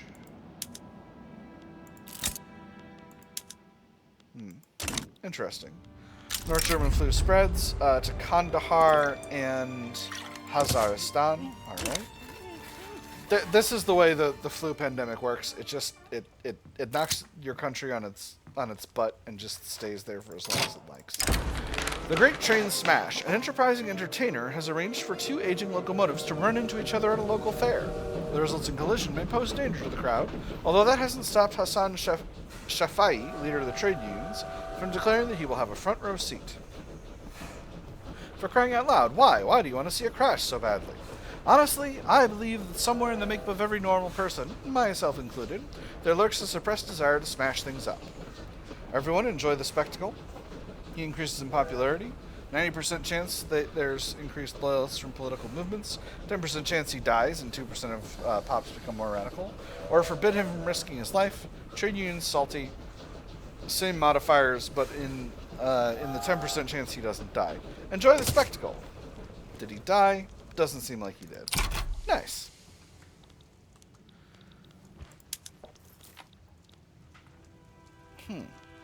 Oh yeah, Iranian Pashtunistan has a really hard time economically. Oh my goodness, Russia's having a huge liberal revolt. Man, it would be pretty funny if I took this opportunity to break off a huge chunk of their land.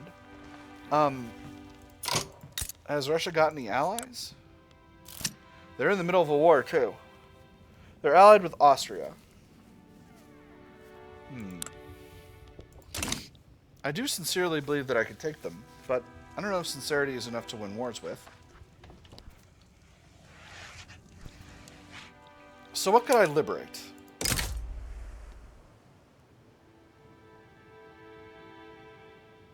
Austria would step in, but their army is relatively small. If I could break off Kazakhstan, and then I could subjugate them. Ooh. This is an interesting prospect.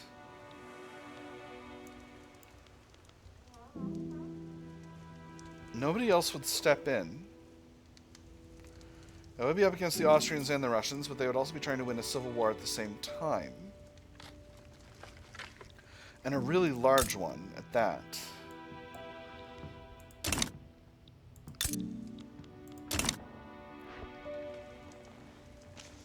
I'm gonna do it. This might be a huge mistake.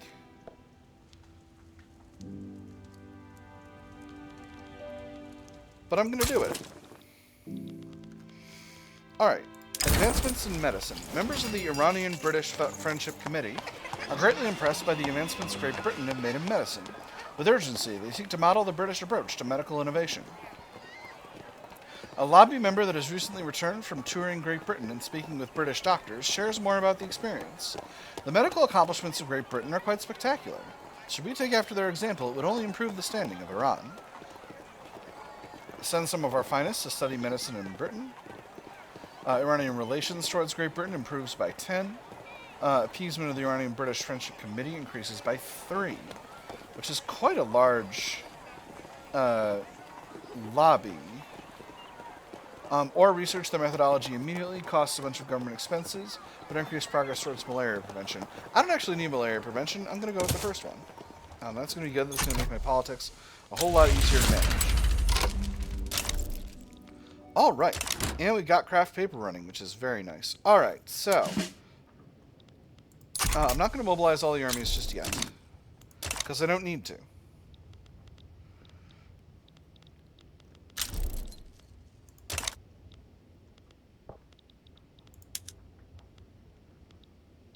I can let this be as long as I wish. Almost as long as I wish. Actually, no. I must exercise some kind of self-restraint here. This is going to be an expensive war, but it's going to be worth it long term.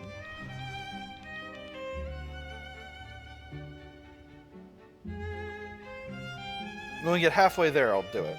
I'll hit the button. Oh, law debate failed. We're down to 41%. Man, cultural exclusion has proven a slow process, I must say.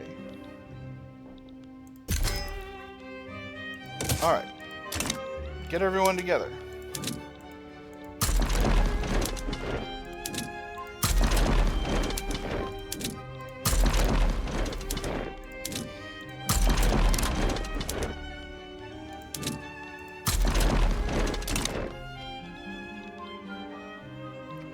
Alright, so I think we're going to need to take basically all of what is currently Kazakhstan, which is like a huge swath of this area here. But it'll be worth. It'll be worth. What 6 states are okay? So it's all this area. All right, yeah, I can live with that. I can make that happen. It'll be great. Burmese uprising in the British Raj. Don't need to worry myself about that. I'm feeling pretty good. Their liberal revolt is about to pop off. They actually don't have the Austrians in that war either, so we'll see how things go.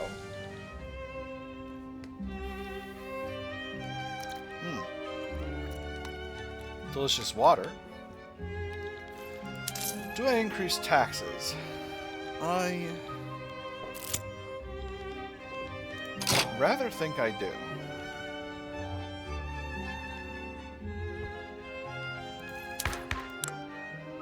I'm at 86 legitimacy. It'll drop me to 76. I think I can tolerate that. Walls and wheat paste. Someone has organized a national postering campaign on behalf of the radical movement.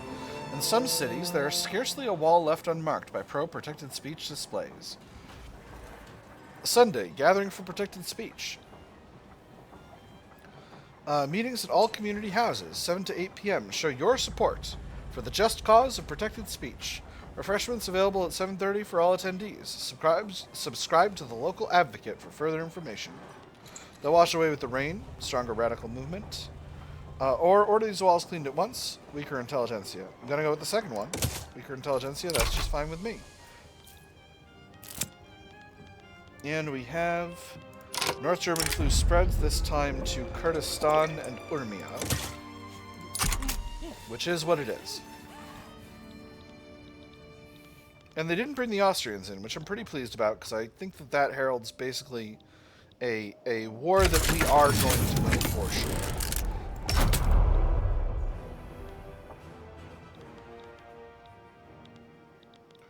I think I move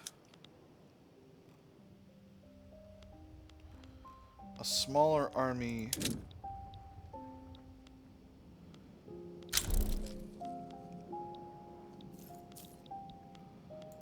over to the other front, just to keep... Oh no, the force comparison on this front is very, very good. Alright, shouldn't be a problem.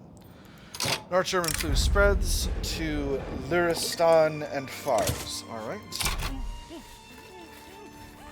It's a hard economy to be in, but it's gonna be good. It's gonna be good long term. We're pushing very far forward very fast. Russian liberal revolt also appears to be winning, so we're kind of racing for this territory, frankly. They've got plenty of forces on this front, which is what it is. Oh my goodness, the two Sicilies are having an Umbrian revolt. How curious.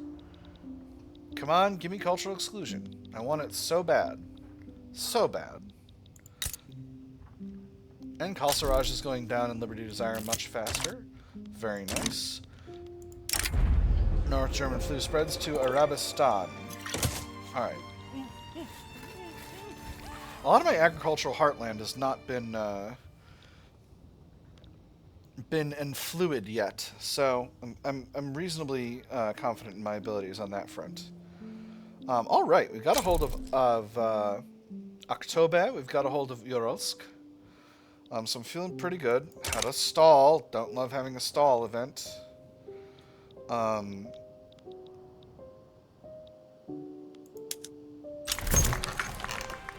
And there's our election cycle. So, I can do the right results again.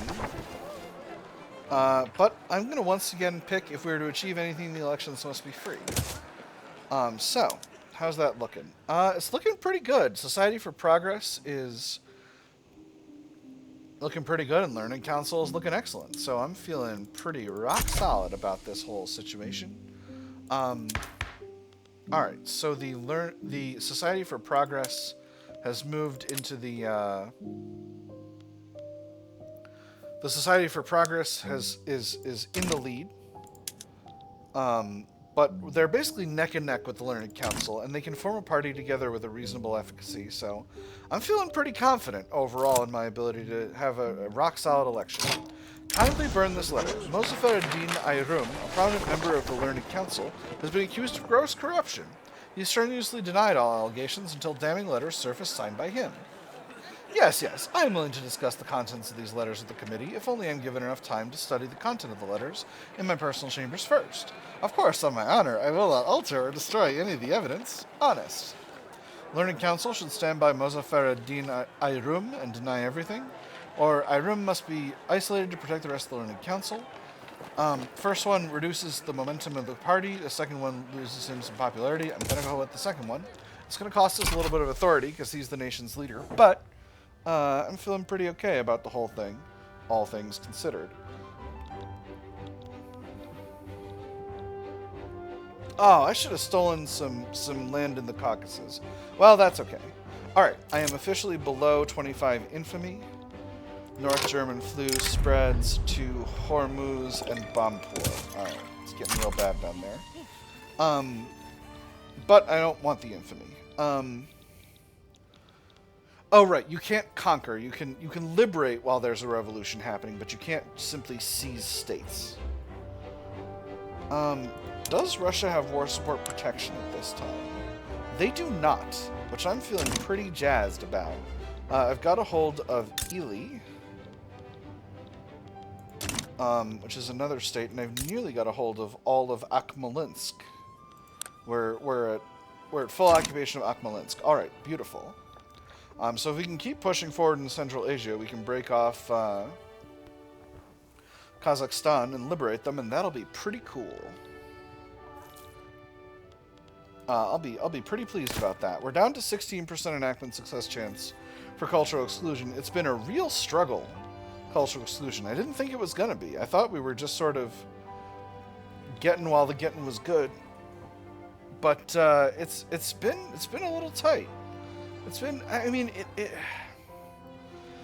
ebbs and it flows, right? I feel, I don't actually know how many cycles it's been. Indubitably, I could have promised the rural folk to improve their standing, but I don't necessarily want to do that.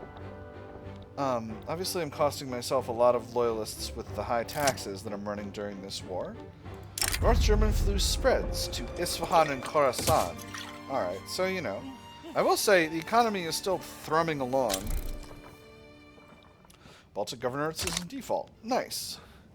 If these two fronts get merged, we're going to end up with a silly situation. And I'm going to need to handle that situation. Akiyama Tomimoto has been exiled from Japan. Interesting. Whistle stop tour. Mohammed Hedayat intends to travel across Uzbekia by train to campaign for the Society for Progress. That's the armed forces and trade unions. All I intend to do is present myself to the people. I'm just a simple man trying to get our party's message out by the best means available. Campaigning by rail is a smart move. Uzbekia gets reduced railway throughput, and the Society for Progress gains momentum. Or it'd be a shame if the campaign train kept suffering delays. They get reduced momentum, and Uzbekia gets way reduced railway throughput. So here's the thing. I'm actually okay with them getting a little bit more momentum. They faction up well with my Learning Council, so it's not a problem if they get stronger as well. The Russian liberal revolt sure is bashing forward. Law debate failed. Gosh dang it. I wish this were not happening this way. We are actually making better progress towards capitulating Russia than the liberal revolt is. So I'm feeling pretty good. Oh, and Russia also has war support protection against the liberal revolt for now, although with us invading them at the same time, I don't think that's going to last that much longer.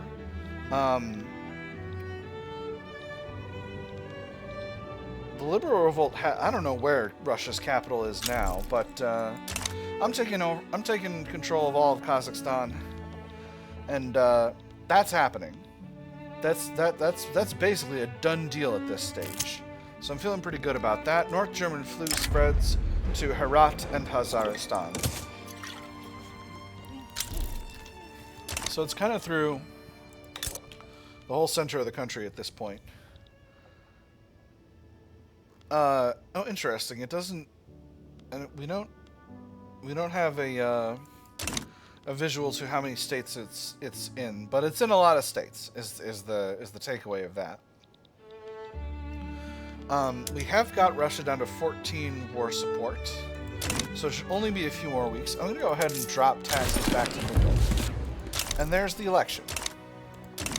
Nice. Clean, easy war. We'll faction up with...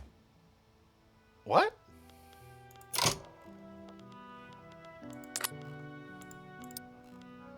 The armed forces marginalized themselves.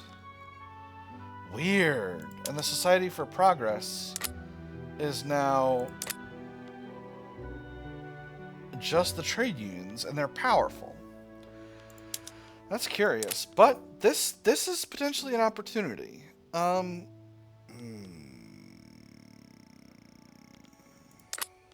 Let's finish the war, and then we'll look at possibilities. North German flu spreads to Semnon and Irakia Jami. All right, so it's in the capital now. All right, again, this war shouldn't be going on for much longer. Khalsa Raj is rapidly hurtling towards lower liberty desire at this stage, which I'm feeling pretty jazzed about. And I am hurtling towards even lower infamy, which I'm also pretty jazzed about. So Russia, how about giving up Kazakhstan? They certainly would. Let's propose the peace deal. Beautiful.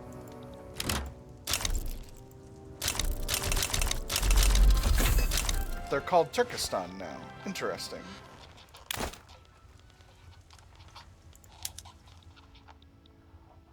And they're on their way home, even though they're having a hard time. So, Turkestan. We have a truce with them, as does Russia, but it won't be too long before we can subjugate them. So, Uyghurstan. I do have the ability... I will have the ability to impose my state religion on them before too long. Oppressor and oppressed. As our industries have grown more and more crucial to the future of the Iranian nation, so too has the working class. Disparate workers' movements have begun to unite under the cause for socialism. Okay, this is the event chain I was thinking of. The specter haunting the world. The development of modern industry, therefore, cuts from its very feet the foundation, from it under its feet, the foundation, the very foundation on which the petit, on which. I can't read. Reading is so hard. The development of modern industry, therefore, cuts from under its feet the very foundation on which the bourgeoisie produces and appropriates products. What the bourgeoisie, therefore, produces above all are its own grave diggers. Its fall and the victory of the proletariat are equally inevitable. A storm approaches. 5% of labor pops in Iraqi Ajami become more radical. Alright. So, if we bring the trade unions into the government, what do? I think we wait on cultural exclusion. We're doing fine. We don't need any other stuff. So, let's take a quick look at the specter haunting the world. The rising prevalence of socialist unrest within Iran has begun to coalesce into a movement that threatens the rule of the upper classes. The struggle between classes has acquired a sharper edge as Iranian workers adopt the methods and principles of the socialist movement. The voices of the proletariat cry out for liberty, for equality, and for bread. Workers of the world unite.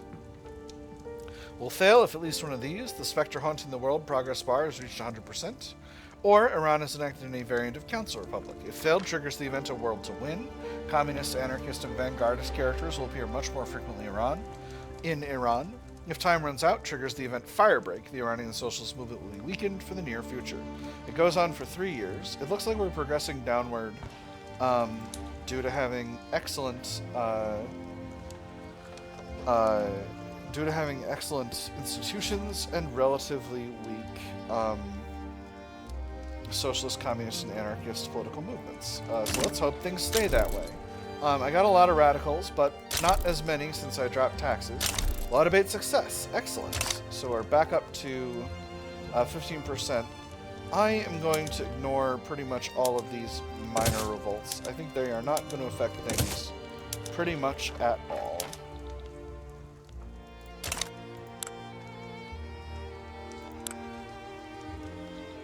Well, Afghanistan is banning slavery. It would be pretty cool if I stepped in and helped make that happen. Yeah, let's do it. This is because they're banning slavery, right? Just make sure. No, they're not. The pro-slavery movement is just revolting for funsies? That's insane. Oh, it's because they went to dedicated police force. Well, you know what? I'll still help.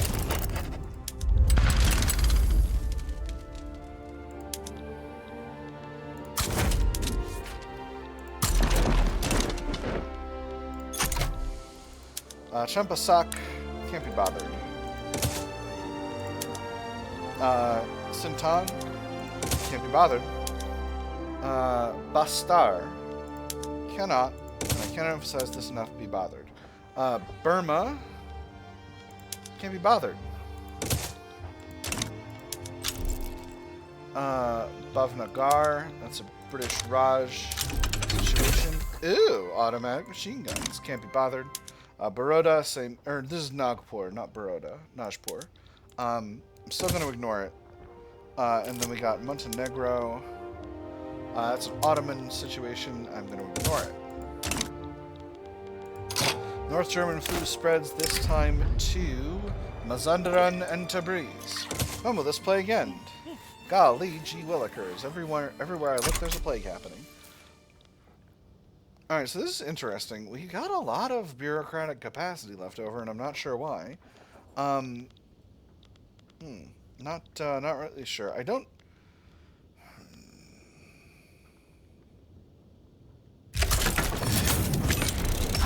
There's the Afghan slave revolt popping off. I'm not going to worry too much about that. Got interest down below 10k, which is pretty good.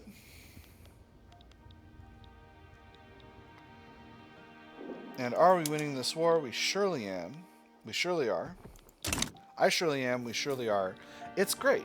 We're doing just fine. So if I brought the trade unions into the government, what would I want to do with them? That's really the question.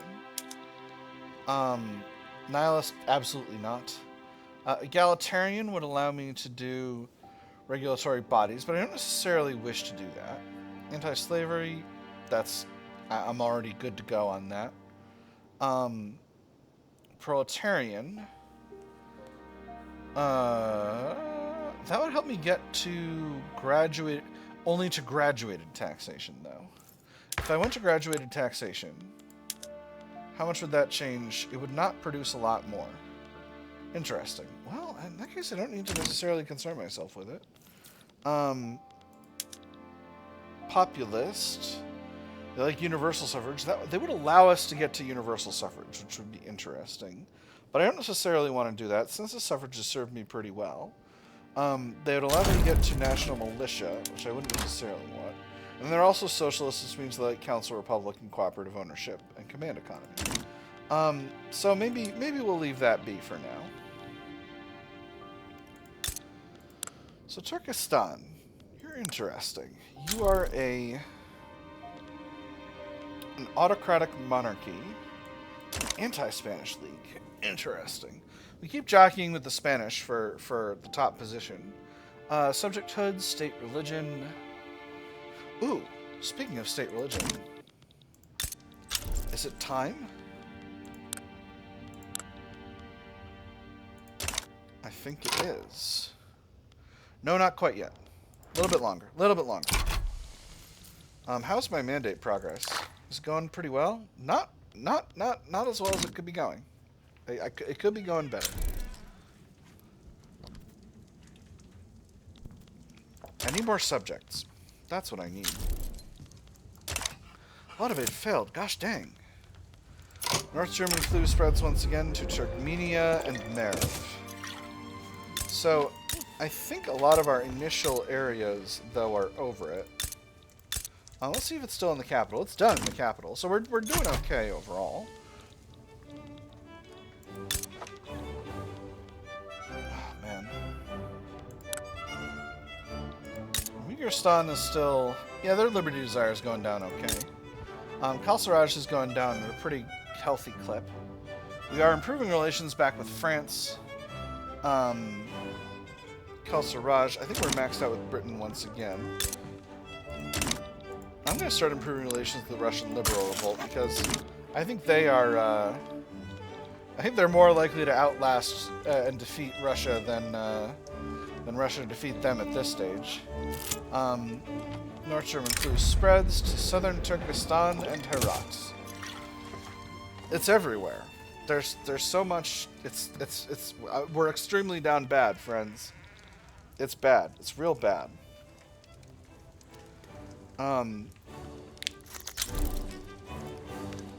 But it is what it is.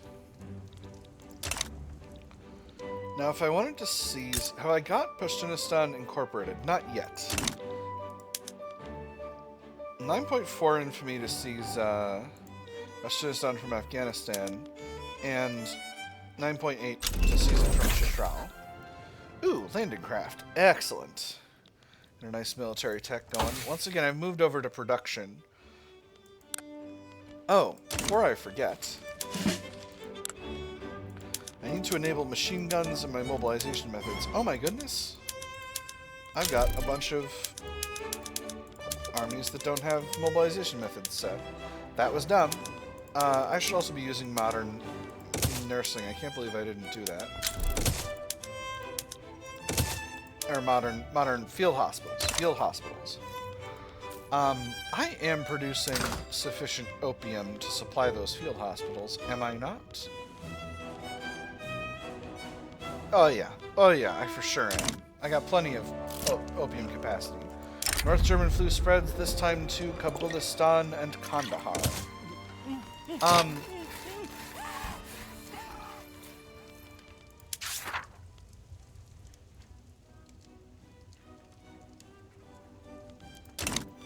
Let me just make sure that... Yeah, we're doing economic shutdown, so that's fine. Speaking of the economy, though, let's get things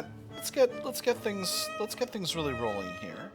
I definitely need more softwood, so I'm gonna improve. If there's anywhere I can improve ones where I'm. Okay, I'm gonna take Uzbekia. I'm gonna prioritize softwood production, and I'm gonna build them up. And that's pretty much all of my wood production, actually, my wood capacity. So that's fine. What else do we need in the market? We need more oil, but I can't produce more of that for now. I'm chronically a little tight on glass. I'm very easy with porcelain. Oh my goodness. Tabriz has low market access. Unbelievable. Low world market access, but sufficient infrastructure. What? It says you're not using all your infrastructure. Alright, well, I'm not sure what's going on with that, but clearly it's impacting the state significantly, so we'll build it up. Alright, glassworks. I was going to look into glassworks. I always do be building glassworks. We'll go to recoil mechanisms for artillery. Don't worry, it's not unprofitable, it's just pretending. Let's switch Khorasan to just producing glass. And we'll build 6 levels of glassworks there. Let's quickly see how that change impacts the overall structure of the glass situation in our market. Really?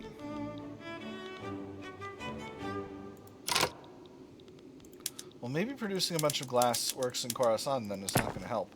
What about Baluchistan? Let's build up Baluchistan some. You're still trying to downsize. Stop trying to downsize. You're the reason glass is so expensive in our freaking market. Let me see. Let me see. Steel's still a little expensive. I don't know how my... Ooh, I need another general in this army. I don't know how my metalworks company is not being able to be profitable with... The Council of Nations has been formed by Russia. Interesting. Alright, let's grab the Shi'a Ummah guy. He's fine where he is.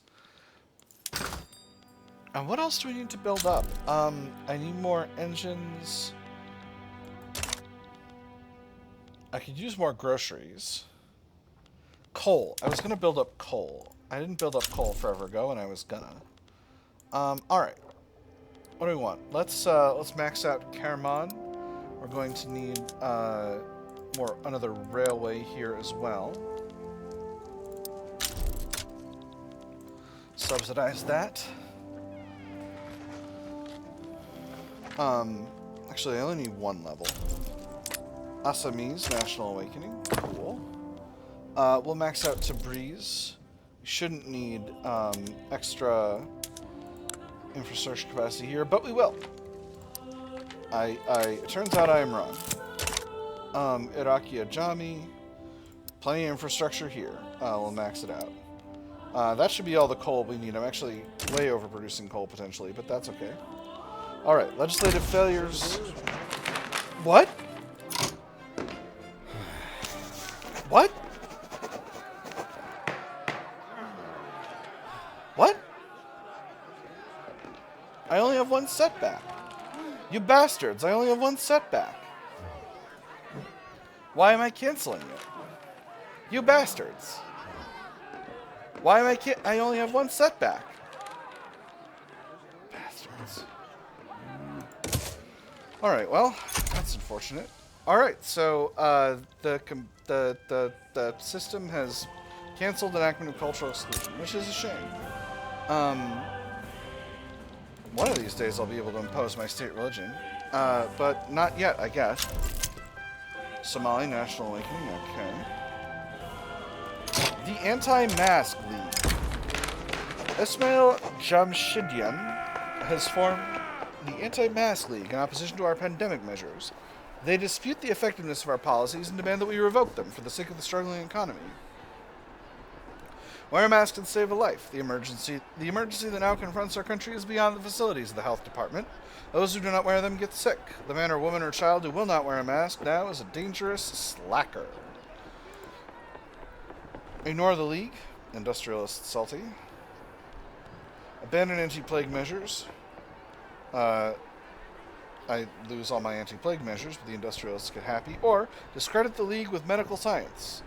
We got this because we got a level 3 or higher health system. Industrialist salty, but also weaker. I'm going to go with the third one. Get out of here, industrialists. Man, that's so weird. I don't understand why I lost my, my thing. Japan is going after Tohoku. They're both communist.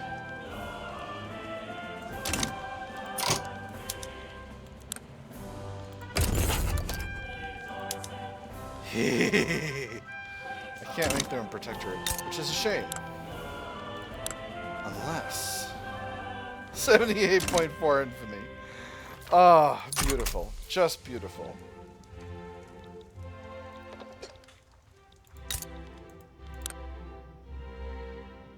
Very soon, Kalsaraj will be a puppet, and then Jammu will be a subject of mine directly, and that will be nice. I'll be very pleased about that. So, maybe I don't need all of these coal mines in Iraqi Ajami. Maybe I only need 6. Yeah, I think that's right. I think I only need 6. Netherlands improving relations. That's exciting. I haven't heard from the Netherlands the whole game. You're colonized Zambezi. That's neat. I don't know why the North German Federation hasn't become Germany yet. They're holding all of the... I almost said de jure German territory. That's not really what that is, but they're holding all of Germany.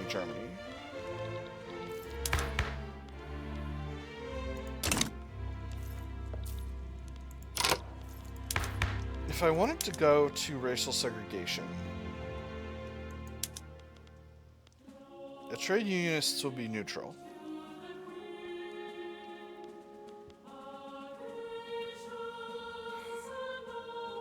I can't believe it. I can't believe they borked me on cultural exclusion.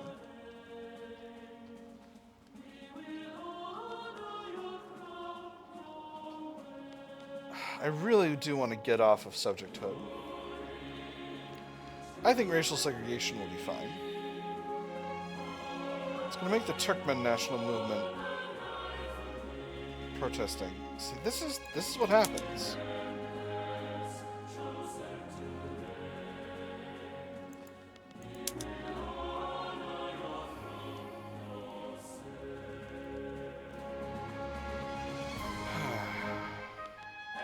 Or do I wait for cultural exclusion? Nah, I think I go to racial segregation. I think that I acknowledge that this round has been taken by the rural folk, and I take my L and I go for my second my more likely option. Excellent. So, let's impose our state religion on Uyghurastan. Let's impose our state religion on the Marina Kingdom. Wonderful. Now, Kalsaraj is very close to being able to be turned into a subject, which would be pretty cool. Uyghurastan is currently in... North German flu spreads again, this time to Uzbekia and Tajikistan. Okay, that's fine.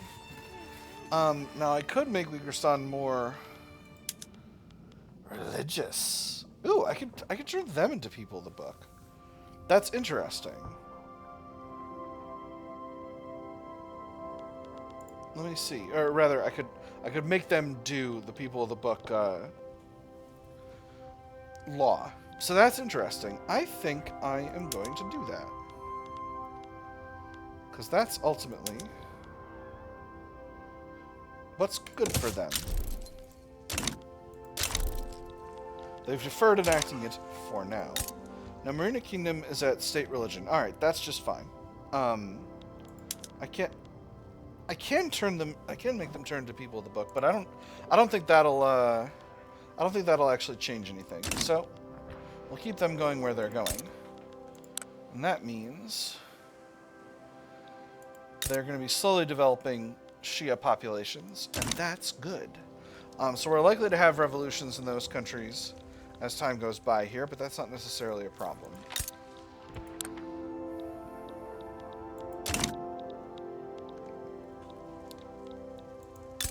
Now, I do have a little bit of infamy capacity. North German flu spreads to Fergana. Okay, we've only got three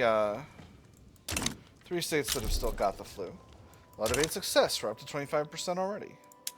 So I could annex the rest of Afghanistan. I think I'm going to go ahead and do that. This is going to decay relations with Kalsaraj by a little bit, but I think I can live with that.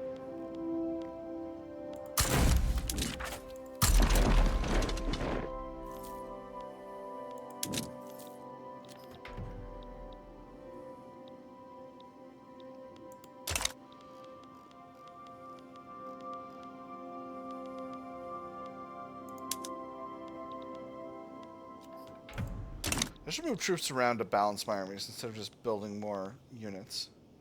Obviously, this has made a lot of my movements larger. Interesting. My communist movement is quite large. It's curious. Would the trade unions help me get to protectionism? they probably would. Trade policy, trade policy, trade policy, trade policy. Nope, doesn't seem like they give a hoot about it. I've got a little bit more bureaucracy to play with, which means I could increase... It would be nice to have higher law enforcement.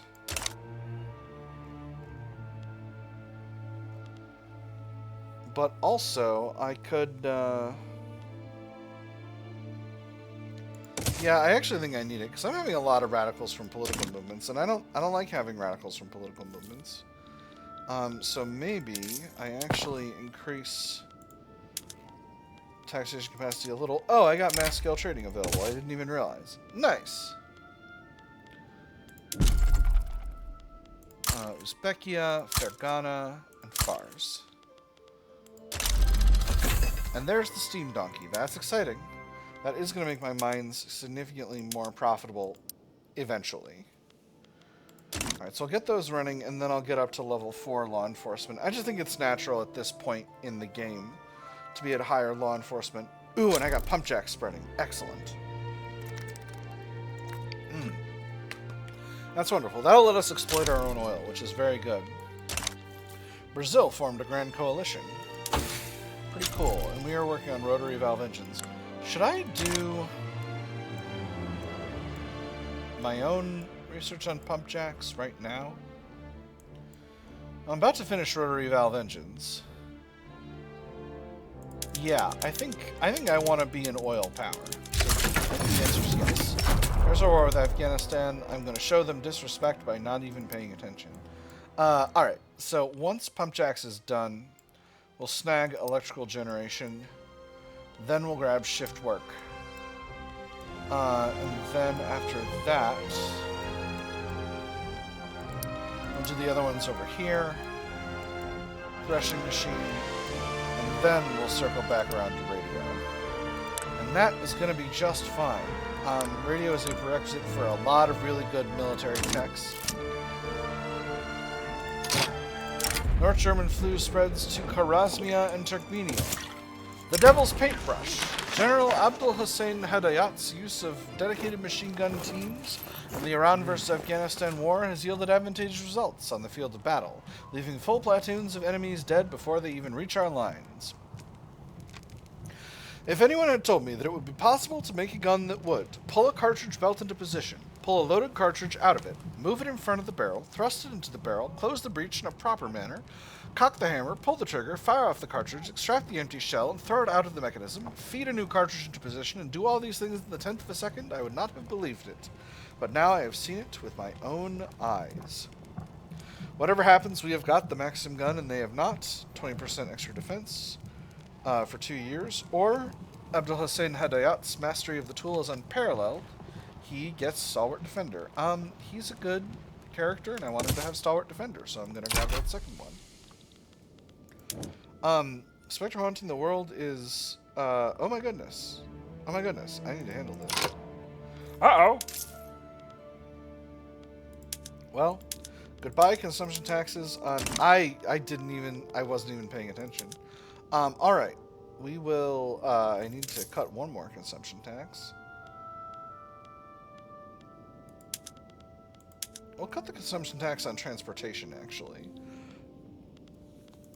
I need to suppress my communist movement. I didn't even realize that I was hurtling forward. I got a hugely active socialist movement. What else? What else? Oh, I also have a socialist movement. Oh, that's bananas. I didn't even realize. Oh man, I'm dumb. Well, these things happen. So we'll see. We'll see what happens. I thought I had some enactment chance from that, but apparently not. Do I cut one more? I think the answer is I actually do. So that I can suppress my socialist movement as well. Man, I really beefed that event chain. I wasn't even paying attention. Okay, so we got a lot of strong communist movements. I am still at moderate taxation, but hopefully the increases we are doing to the size of the economy are going to help with things. This is going to allow me to get up to level 4 law enforcement, and there's the rotary valve engine. Wonderful.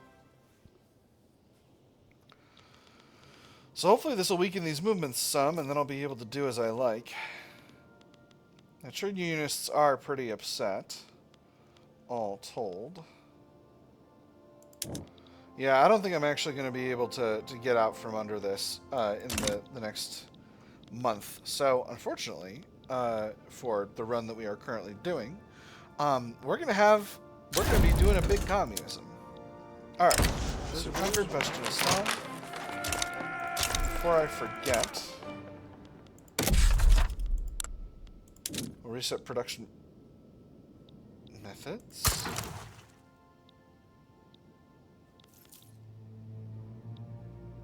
Alright, and all those others are normal. Alright, a world to win.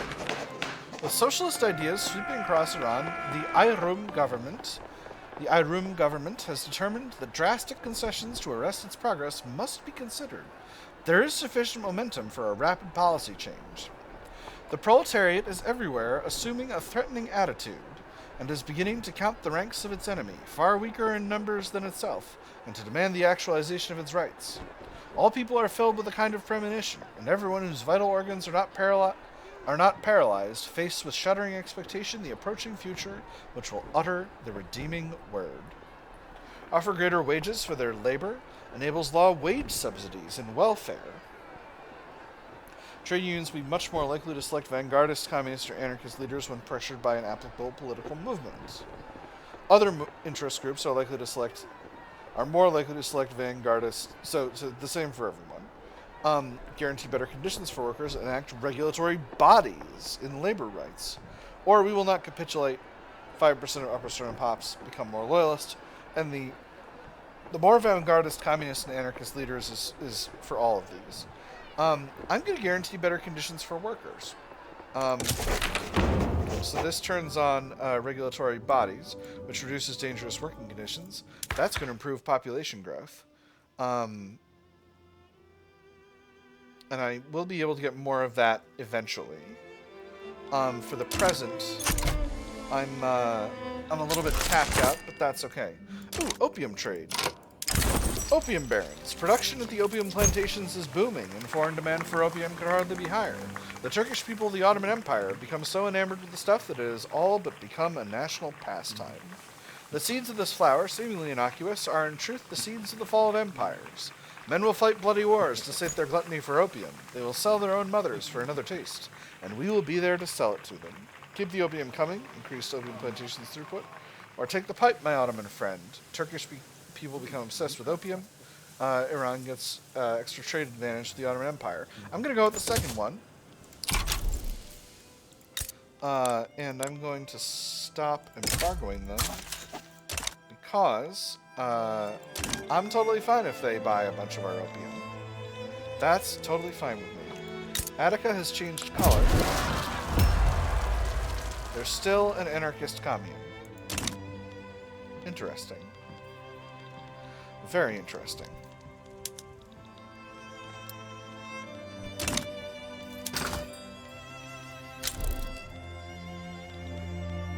Well, I'll progress to amendment. Very interesting. I should produce more arts academies.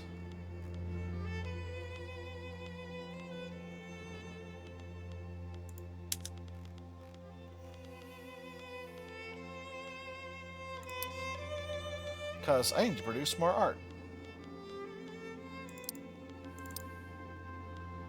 I think I want to throw these at the top of the queue.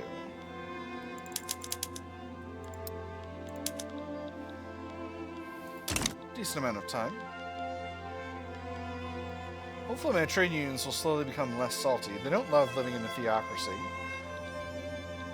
I got 18 infamy. I could go after Shitral, but I'm not going to do that just yet.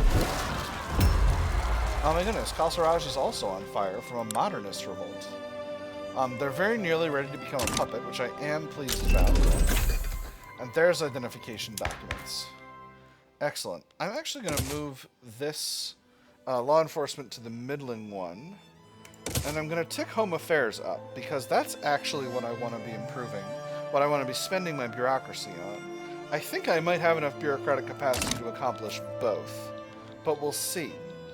I've got a little bit of authority to play with. Let's throw one of those consumption taxes back into the mix here.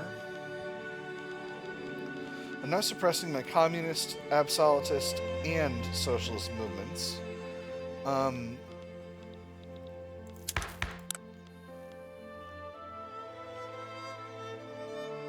I think the landowners are officially toast. I think I finally got there. So I'm going to stop suppressing my absolutist movement so that I can have a little bit more authority to throw consumption taxes downrange. I think, despite my instincts, I think transportation is still the most efficient consumption tax to enact. And now I can finally turn the Khalsaraj into a subject. I'm going to reduce their subject payments. And I'm also going to reduce subject payments for the Marina Kingdom. And that's the flu pandemic dealt with. And we're in voting for racial segregation. Wild. Now, Kashmir is my subject as well. I'm still improving relations with them. I guess relations with them were pretty bad, all told. Or maybe it's just been getting worse every time I eat another country around here. Now, the Khalsaraj I can also impose my state religion on. So that's what we're going to do. That's probably not going to make their revolution worse. Let me see. They're doing freedom of conscience. Why don't you do people of the book? They refused. Well, them's the breaks. I probably shouldn't have did that because... Oh, that increased their liberty desire. Interesting. Oh. Alright. I got played. I'm going to decline. That's increasing the liberty desire further. Okay, so I got goobered. All right, that's my mistake. And evangelizing increased their liberty desire. Interesting. So I am actually. Let me see. Marina Kingdom is very low in liberty desire, so them I am actually going to evangelize in. So let's see what that does to the liberty desire. Yeah, so it goes up.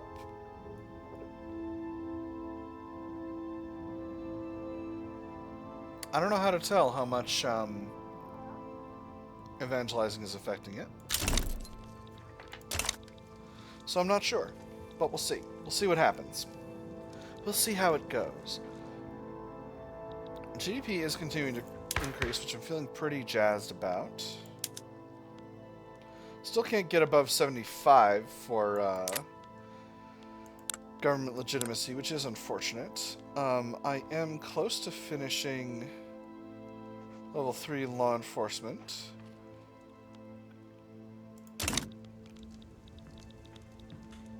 Maybe I got a bunch of government sectors taking over Pashtunistan. Alright, and Kashmir's liberty desire is going down. I'll be able to impose, or no, because they pop out and pop back in when they change from being Punjab's subject to my subject. That's why that works that way. Uyghurstan, I'm going to let them get below 25 before I start evangelizing. The ideal citizenry. We've seen this event before. I'm going to go with loyalty most of all, the same as I did last time. That makes my success chance up to 15%. I gotta say, I've been getting much better luck with racial segregation than I did with cultural exclusion. And the stall chance has only been a tiny bit higher with this one than with the other one. So, I'm likely to have secession movements popping off within a moderate time frame. I am weakening my communist and socialist movements significantly now, and I'm feeling overall pretty comfortable with that. I continue to develop very solid bureaucracy, so maybe I actually increase law enforcement by another 1. and see what happens from there. I don't know what's happening with that. That's really weird. Quite curious. The Ottoman continues to be quite strong. I kind of wish I could go after him, but sadly, I cannot. I could go for some protectorates in China, but I do want to take the rest of Pashtunistan from Chitral. Because this is a state that I could fully unify under my own control. And the population is predominantly Pashtun.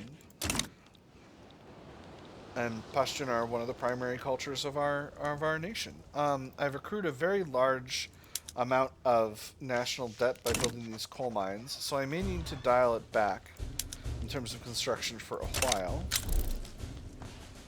Okay. And that's simply going to have to be what it is. Tibetan Uprising. Interesting. I don't know that I'm going to get involved in that. In fact, I feel extremely confident that I am not. Because that is not my business. Turkestan, how much longer have we got a truce for? Another 27 months. That's cool. Another country I would like to subjugate. Russia is feeling belligerent towards me. I also have a truce with them. Oh, no, I don't. Interesting. Oh, right, because this was the liberal revolt. Do I think I could take Russia in a fight? The French and the Germans are shooting at each other, and the French have the United States on board. The Kalmar Union has become independent. Interesting. What if I...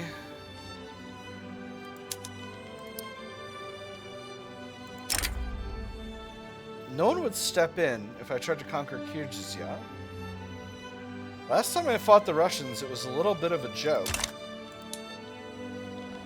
And I would like to take over Kyrgyzstan, as well as any territories that I'm taking over that I've got claims on in the Caucasus. That would be nice. So maybe I shall. Maybe I shall. How is conversion going in these areas? It's going okay. It could be better. Condemn slavery of the Ottoman Empire. I'm going to condemn it again, because that's what I love doing. I love condemning the slavery in countries that dislike me. Well, interesting. We got a Republican heading up the industrialists. That's curious. Oil rush subsides. So this is an event that happened 10 years after our original oil rush in the Iranian Trucial Coast. With the groundwork of the Iranian Trucial Coast oil industry complete, its appeal and promise is waning among those seeking to carve out their own fortune. The nature of these operations is that eventually a few people will hold all the cards. The industry lives on, but our hands are played. We are not among the few. But oil will last forever. We get another 10 years of an oil rush, 20% oil extractors throughput, but 50% oil industry mortality, -1 oil industry standard of living. We do get some, 30% more 30% more mortality, 50% more employees, and we reduce migration traction. Or we can shuffle the expertise into manufacturing, increase manufacturing industry's throughput. I'm going to go with that second one, and I'm always going to, as we get going here. We are closing in on the end of 1915, and I would love... Oh boy. Gifts among friends.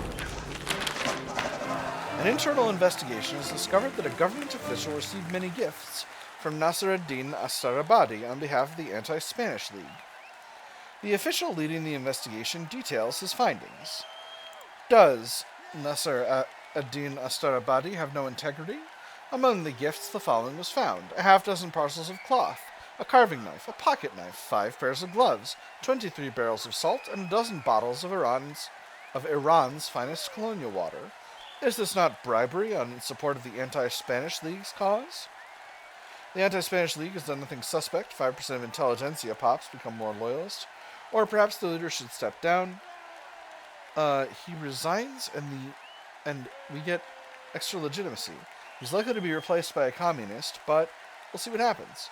Perhaps you should step down. Did he step down?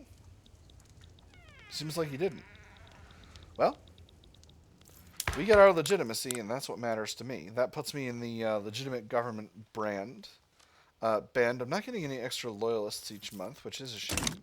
I could reduce taxes if I wanted to do that, but I do need to chip away at my national debt because I've got quite a bit of it. And I am paying $17.5K in interest per week. I've still got a lot in my additional expenses line item. How much longer is this boy going to last? Can I tell from here? Yes. What is it? Okay, it's not telling me. It's got to be in my information. Material expenses. Well, that was from something, but it's actually almost done, so that's good.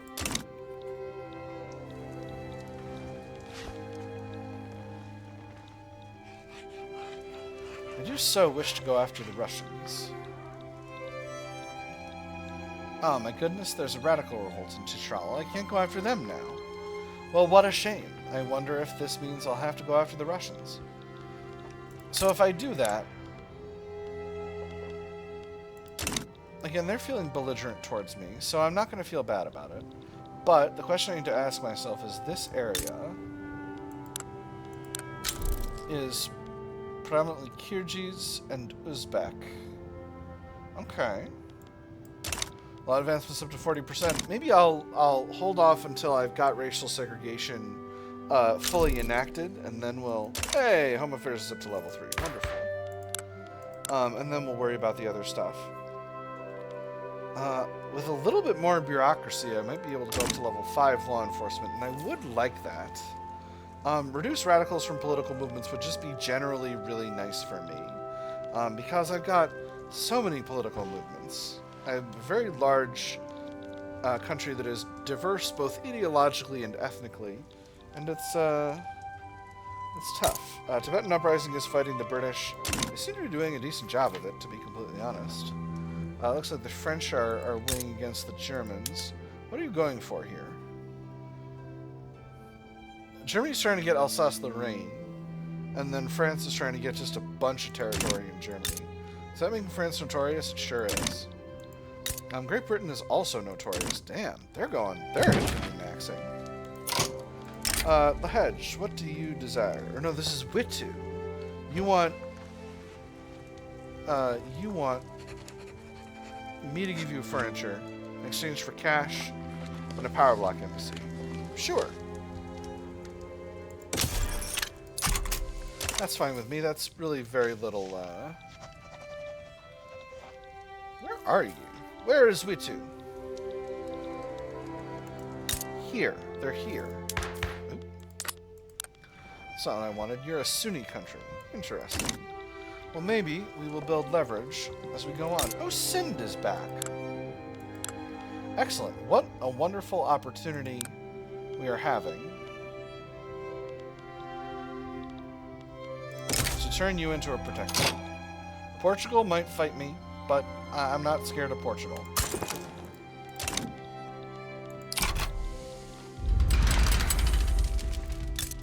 So we'll just grab the second army and put them on the frontier. You know, I was thinking of ending the episode at the beginning of 1916, but you know what? I'll go a little longer. I can go a little longer. Let's go ahead and add a...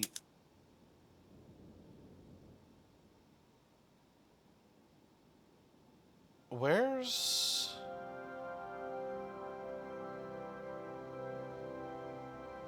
banned slavery?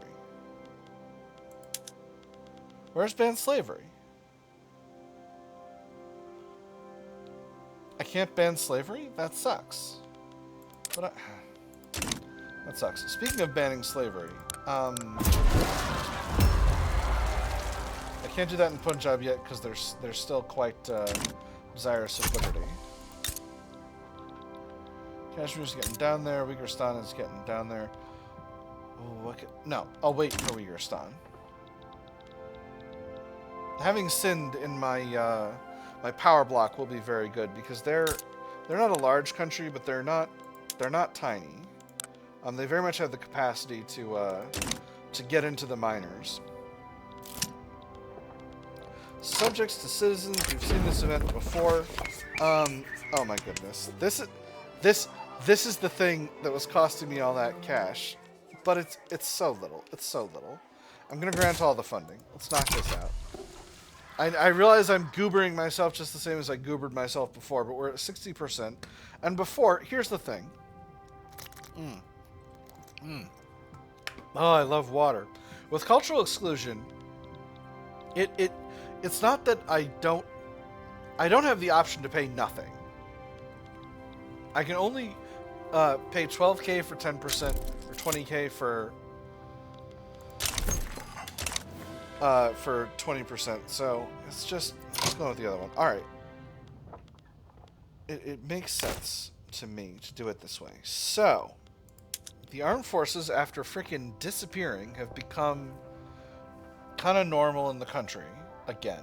I don't know why that happened. That was very weird. So, what are our parties? We've got the Revival Party with the intelligentsia and the rural folk. We got the moderate socialists headed up by the petite bourgeoisie. We got the Learned Council, obviously, still. We got the Democrat Party headed up by the trade unions. We got the Society for Progress being run by the industrialists. We got the Patriotic Party being run by the armed forces. So, I've got the right results. I'm going to once again let the chips fall as they may. This will give us tradition of free elections, I believe. Yes. And that gives us a great legitimacy bump. This puts us into a righteous government, which I'm very, very pleased about. The crusade for change. The ongoing effort to implement racial segregation has captured the imagination of the Patriotic Party, which has added full-throated support of the new law as part of its central platform. The country yearns for change. For too long, we have watched the nation suffer. Is it not right to call for a people? Is it not right to call for the changes that are long overdue? I tell you now, we must embrace the future. The Patriotic Party are the champions of change, 10% momentum. Or the people speak, and the nation shall listen, 20% enactment success chance. I'm going to go with enactment success chance. I don't necessarily want a stronger Patriotic Party.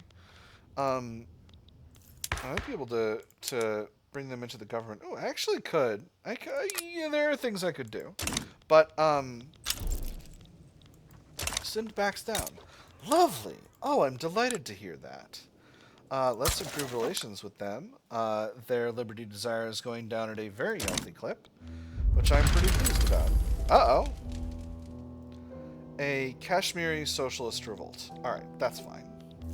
That's fine. I don't need to worry too much about that. We will... Oh, Mohandas Karamchand Gandhi has been exiled from the British Raj.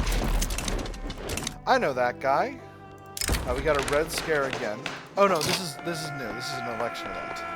Members of the Learned Council have been vigorously warning voters against the Democrat Party's electoral campaign.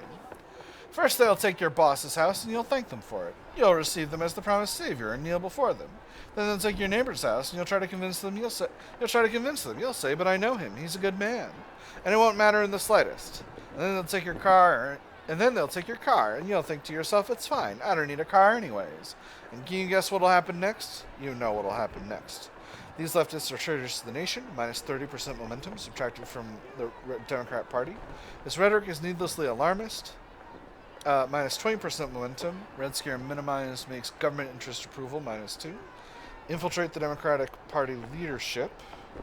We can do this because we have secret police. They lose 50% momentum, but we cost us a bunch of authority. Or the Democratic Party has every right to spread its ideas. Shi'a Ummah unhappy, but the Democrat Party increases in momentum. I'm just going to say these leftists are traitors to the nation. I don't want a strong Democrat Party because I want to keep my Learned Council in power.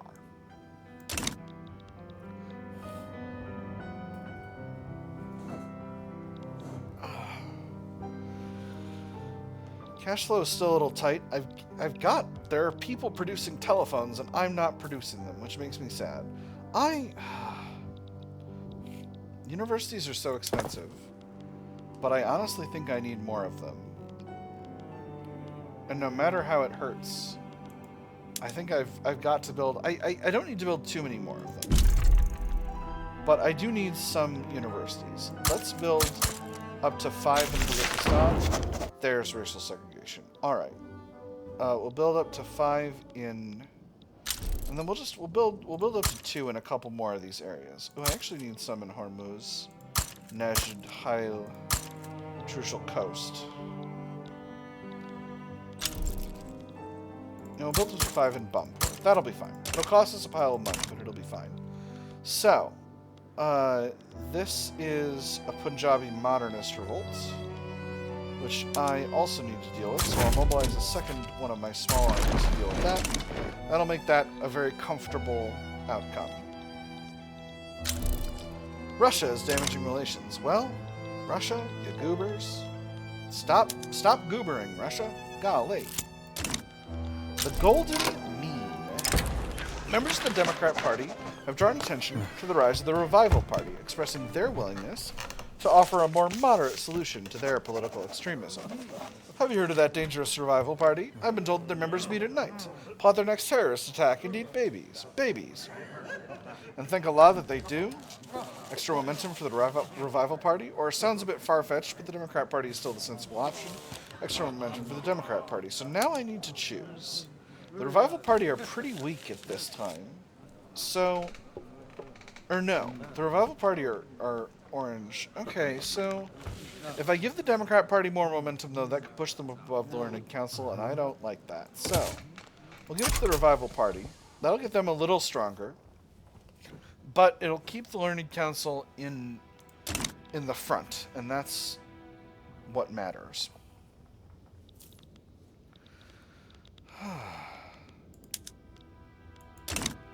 The selection events are tough, but having my tradition of free elections is very, very good. Tradition of free elections is extra legitimacy and reduced enactment success chance for any attempt to get rid of democracy altogether. Uh-oh! A secessionist movement, a Turkmen secession movement. So, I was going to look at what the peoples of Kyrgyzstan are in Persia now that yeah, okay, so I would need to pass that territory to Uyghur. But that's okay. I can live with that. Okay, Turkmen national movement. Yeah, so I think as we're now in racial segregation, we're going to start seeing these national movements pop off. I'm not too concerned about it overall. It's something that's just kind of inevitable to having a less than completely liberal citizenship structure. And we're not in a completely liberal citizenship structure because something went silly with the game, and that's the Kashmiri Socialist Revolt. Crushed. So this one's going to get to 82%, but it's probably going to get going. There's the Punjabi Modernist Revolt, which we will commence suppressing as time goes by here. And we'll see what happens in the election. Oh. Police brutality. The use of extreme force is becoming increasingly common among police officers and FARs. The working class and the socially conscious are rallying against the police as an institution.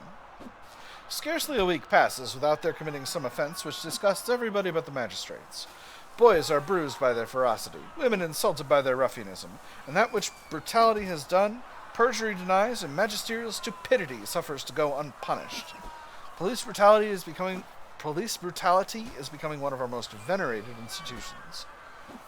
We cannot tolerate this behavior. Happier rural folk and intelligentsia, or the use of force is warranted and reduces law enforcement by 1, or the use of force is warranted. 5% of lower stardom pops and fires become more radical. Happier petite bourgeoisie and armed forces. I'm actually going to go with the first one. I'm delighted to have the intelligentsia and the rural folk be happier. I can also just increase the institution once again, which I am going to do because I've got plenty of bureaucratic capacity to play with. In fact, I have enough to also increase workplace safety by 1 level. I will need to build a little bit more government admin, but I can live with that medium term as time goes by. And here is our... Haha! Almost didn't make it. Pressing issues. The ongoing election has drawn attention to the platforms of the various contending parties. Across Iran, the electorate debates which party is worth trusting with the next term in government. The first thing I take into account is the safety of my investments. If a party would represent chaos, I may safely discount it. The stockbroker tapped his cigar on the rim of the ashtray and continued. The journalist took notes as he spoke. How will the incoming government's tariff policy affect my needed imports? Do they wish to impose taxes, which may spur uncertainty? Do they wish to embark upon military adventures? Would these adventures be profitable, or would they be ruinous? There is much to consider. The Society for Progress makes decisive arguments. Extra momentum for them. The electorate trusts the Democrat. Where's my learned counsel? No, you bastards! How dare you? How absolute dare? They don't let me put more momentum in the hands of the learned counsel. That's what this event is for. You goobers? Oh my goodness. Alright, we're giving it to the Patriotic Party because those guys are the least offensive to my current political strategy. So, I've got a free reform, and thank goodness I do, because I'm not... The Learned Council is not actually holding a huge majority of the government. So, I could bring in the moderate socialists to the petite bourgeoisie. That would get me the most legitimate government. I could also bring in the armed forces. They're ethno-nationalists. Let's bring in the petite bourgeoisie. They're also ethno-nationalists, but, you know, not as bad. An Iranian-American League is formed as a result of the increasing ideological similarities with the United States of America. How interesting. This will event... I was going to say this is going to allow me to get off of protectionism, of mercantilism for protectionism, but it's actually not.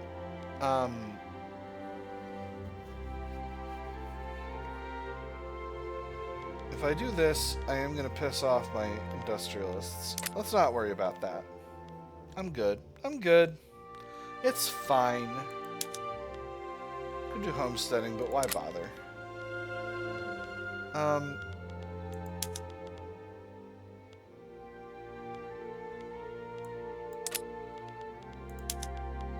Could do right to associate. Make my socialist movement happier, my communist movement less happy. This is interesting. I now have the capacity to go to proportional taxation. These will be better for me, but only by a little bit. Yeah, we're gonna leave it. I'm pretty pleased with our laws as they stand. Industrialists are no longer powerful. So who do we lose out of the political scene? We lost the rural folk and the landowners, which is fine. Trade unions are going to join the Revival Party in the next election cycle. But the moderate socialists are doing pretty okay. Alright, and we're almost finished with the civil war in Kashmir and Punjab, which I'm feeling pretty rock solid about as well. I think Uyghurstan is now down below 25 liberty desires, so let's go ahead and evangelize. How much is that changing their... Oh, I see. It's a one-time increase in liberty desire. I see. Punjab has fallen below 75. They can't ask for increased liberty desire. They can't ask for increased autonomy for another, like, 5 years. So now's not a bad time to start evangelizing in them. But I can, of course, let it be for a little bit longer before I go buck wild. I am improving relations with Sindh. Alright, Chitral has sorted themselves out. If I go for Chitral for a full annex, it's 12.6 infamy, so I can wait a little longer on that. The Turkestan I still have a truce with, so I can subjugate them eventually. I should definitely be able to subjugate them. Yeah, they're pretty low rank. Yeah, and then the Russians, I can break off this territory whenever I wish and hand that over to Uyghurstan. So yeah, so I'm feeling pretty good overall with my ability to do a little bit of aggressive expansion once the time comes. But yeah, for now, where are we in tech? I'm closing in on electricity, which is really, really nice. Well, I finally got pump jacks, which will let me exploit my oil. Actually, have I got oil yet? Oh, I just got automatic irrigation capacity. Hold on, we're gonna go to automatic irrigation for all of our stuff. This is very good.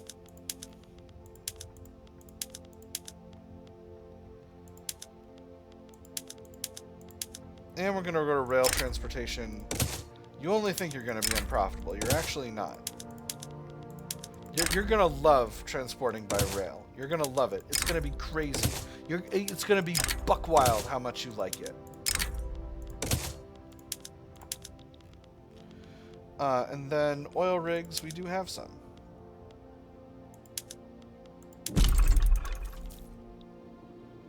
Let's build a few more in Kurdistan. And a few more in the Trucial Coast. Just for now. Just to get our oil industry humming along. Of course, now we're really short on engines, which I can certainly solve.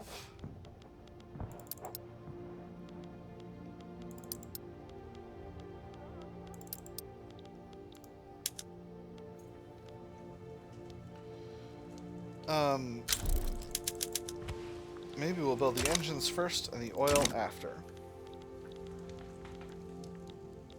Alright, with that having been said, that is all the time we've got for this episode, my nerds.